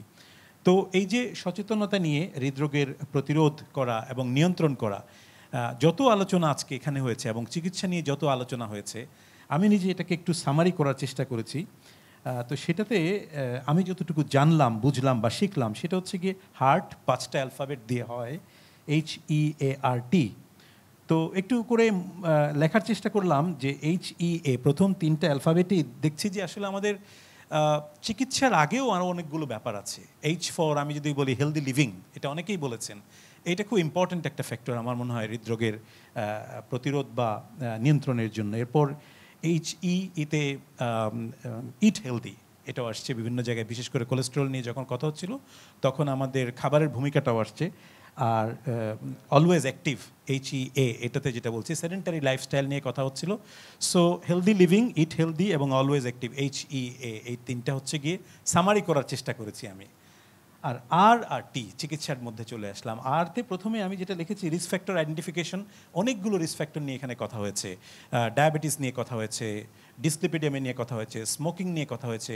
এই রিস্ক ফ্যাক্টরগুলো আমি আমার যত শিক্ষক, যত বরেণ্য হৃদরোগ বিশেষজ্ঞদের কাছ থেকে জানলাম, যত দ্রুত আইডেন্টিফাই করে রিস্ক ফ্যাক্টরগুলো চিকিৎসা করা যাবে ততই আমরা হৃদরোগ প্রতিরোধ করতে পারবো। আর লাস্ট যেটা হচ্ছে টাইমলি ইন্টারভেনশন, আমাদের জাতীয় হৃদরোগ ইনস্টিটিউটের পরিচালক প্রফেসর আমাদের আব্দুল ওয়াদুদ চৌধুরী স্যার যেটা বললেন যে তাৎক্ষণিকভাবে উপযুক্ত চিকিৎসাটা প্রদান করা।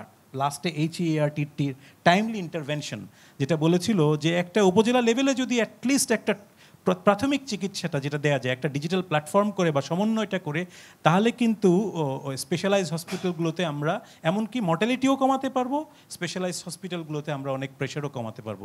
সো HEART লাস্টের টিটা হচ্ছে টাইমলি ইন্টারভেনশন। শেষ করব স্যার যে কথাটা বলেছেন চিকিৎসা, সেটা নিয়ে। এই চিকিৎসার 2টা পার্ট, একটা তো হচ্ছে গিয়ে আমাদের দেশে অবশ্যই বরেণ্য চিকিৎসকরা আছেন, আমাদের দেশে ইন্টারন্যাশনাল স্ট্যান্ডার্ডের হার্টের চিকিৎসা হয়, সেটা প্রাইভেট এবং গভর্নমেন্ট লেভেলে সম্যক আলোচনা হলো। এর পাশে আরেকটা হচ্ছে ফার্মাসিউটিক্যাল, ওষুধ, ফার্মাসিউটিক্যালস কোম্পানিগুলোর ভূমিকা। এখানে আমি কৃতজ্ঞতা জানাই প্রফেসর আব্দুল্লাহ আল শাফি মজুমদার স্যারকে। আমার মনে হয় আমি কাউন্ট করেছি স্যার 3বার বলেছেন। প্রথমে বলেছিলেন যে মানে বাংলাদেশে যে ওষুধের সুলভ মূল্যে যে এটার যে প্রাপ্যতা, এটা অ্যাভেলেবিলিটি, প্রথমে বলেছিলেন যে কোনো ওষুধগুলো পাওয়া যায়। দ্বিতীয়, বাতজ্বর নিয়ে যখন কথা হয়েছে তখন পেনিসিলিনের ভূমিকায় অন্যান্য দেশের থেকে আমরা কেন এগিয়ে আছি সেটা বলেছেন। এবং লাস্টে সামারি করতে গিয়ে বলেছেন যে কোভিডের সময়ও আমাদের দেশ যেভাবে কিংবা বিভিন্ন সময়ে আমরা যে ওষুধগুলো অ্যাভেলেবিলিটি, এখানে ফার্মাসিউটিক্যালস কোম্পানিগুলোর রোল সম্পর্কে আপনি বলেছেন। তো আমি এসকে ফার্মাসিউটিক্যালসের একজন প্রফেশনাল হিসাবে আমার লাস্ট 25 বছরে আমি এই প্রফেশনে থাকার সুবাদে আমি যেটা বলতে পারি, বাংলাদেশ খুব সম্ভবত পৃথিবীর খুব অল্প সংখ্যক দেশগুলোর একটা দেশ যেখানে আমরা, স্যার কোভিডের কথা বলেছেন, এই রিভারক্সাবেনের রোল কোভিডের সময় আমরা দেখেছি, এসকেএফ থেকে আমরা প্রথম ইন্ট্রোডিউস করেছি। হার্ট ফেলিউর নিয়ে যখন কথা হচ্ছিল, আমরা একটা গ্লোবাল স্ট্যান্ডার্ড আর্নিসের মতো ওষুধ এখন আমরা আমাদের দেশে পাচ্ছি। এমনকি হাইপারটেনশনের জন্য টেমস বলি, কার্ডোবিস বলি, এই ধরনের ওষুধগুলোর প্রাপ্যতা আমাদের দেশে সুলভ মূল্যে, এটা আমাদের জন্য আমি মনে করি যে একটা বড় স্ট্রেংথ। আমরা বলি যে গার্মেন্টসে আমরা পৃথিবীতে 2nd largest readymade garment manufacturer. তো আমরা যে ওষুধেও বাংলাদেশের মতো একটা দেশে থেকে এরকম একটা জায়গায় আসতে পেরেছি, সেটা আমাদের জন্য অনেক বড় একটা অর্জন বলে আমি মনে করি। সবশেষে আমি এটা বলেই শেষ করব, স্যার আপনি একটা কথা বলেছিলেন যে এসকেএফের আমরা একটু প্রোঅ্যাক্টিভলি কাজ করার চেষ্টা করি। আমি সবার সামনে আমি কমিটমেন্ট করতে চাই, ভবিষ্যতেও আমরা এ ধরনের যে কোনো আয়োজনে আমরা অবশ্যই চেষ্টা করব আপনাদের সাথে থেকে হৃদরোগের চিকিৎসা নিয়ে আরও বেশি সচেতনতা বা চিকিৎসা রিলেটেড আরও বেশি কাজ করার অবশ্যই আমরা সচেতন থাকব। আবারও সবাইকে অনেক অনেক ধন্যবাদ জানিয়ে আমার পক্ষ থেকে শেষ করছি। ধন্যবাদ স্যার। আমি প্রথমেই ধন্যবাদ দিতে চাই আজকে যারা আমাদের মাঝে উপস্থিত আছেন, সম্মানিত শিক্ষকবৃন্দ, বাংলাদেশের বরেণ্য হৃদরোগ বিশেষজ্ঞদেরকে। আমি ধন্যবাদ দিতে চাই এসকেএফ থেকে আমাদের executive director marketing and sales ডাক্তার মুজাহিদুল ইসলাম স্যারকে আজকে ওনার উপস্থিতির জন্য। আমরা কৃতজ্ঞতা ভরে স্মরণ করতে চাই প্রথম আলো এবং RTVকে, যাদের সম্প্রচার ব্যবস্থাপনার জন্য আজকের অনুষ্ঠানটি সার্থক হবে সাধারণ মানুষের জন্য। এবং সর্বশেষ আমি তাদেরকে ধন্যবাদ দিতে চাই যারা অনুষ্ঠানটি দেখেছেন, শুনেছেন, এবং ভবিষ্যতে আবারও আগামী বছর এরকম বিশ্ব হার্ট দিবসে আপনাদের সাথে আবারও দেখা হবে। ততদিন ভালো থাকবেন, সুস্থ থাকবেন। আল্লাহ হাফেজ।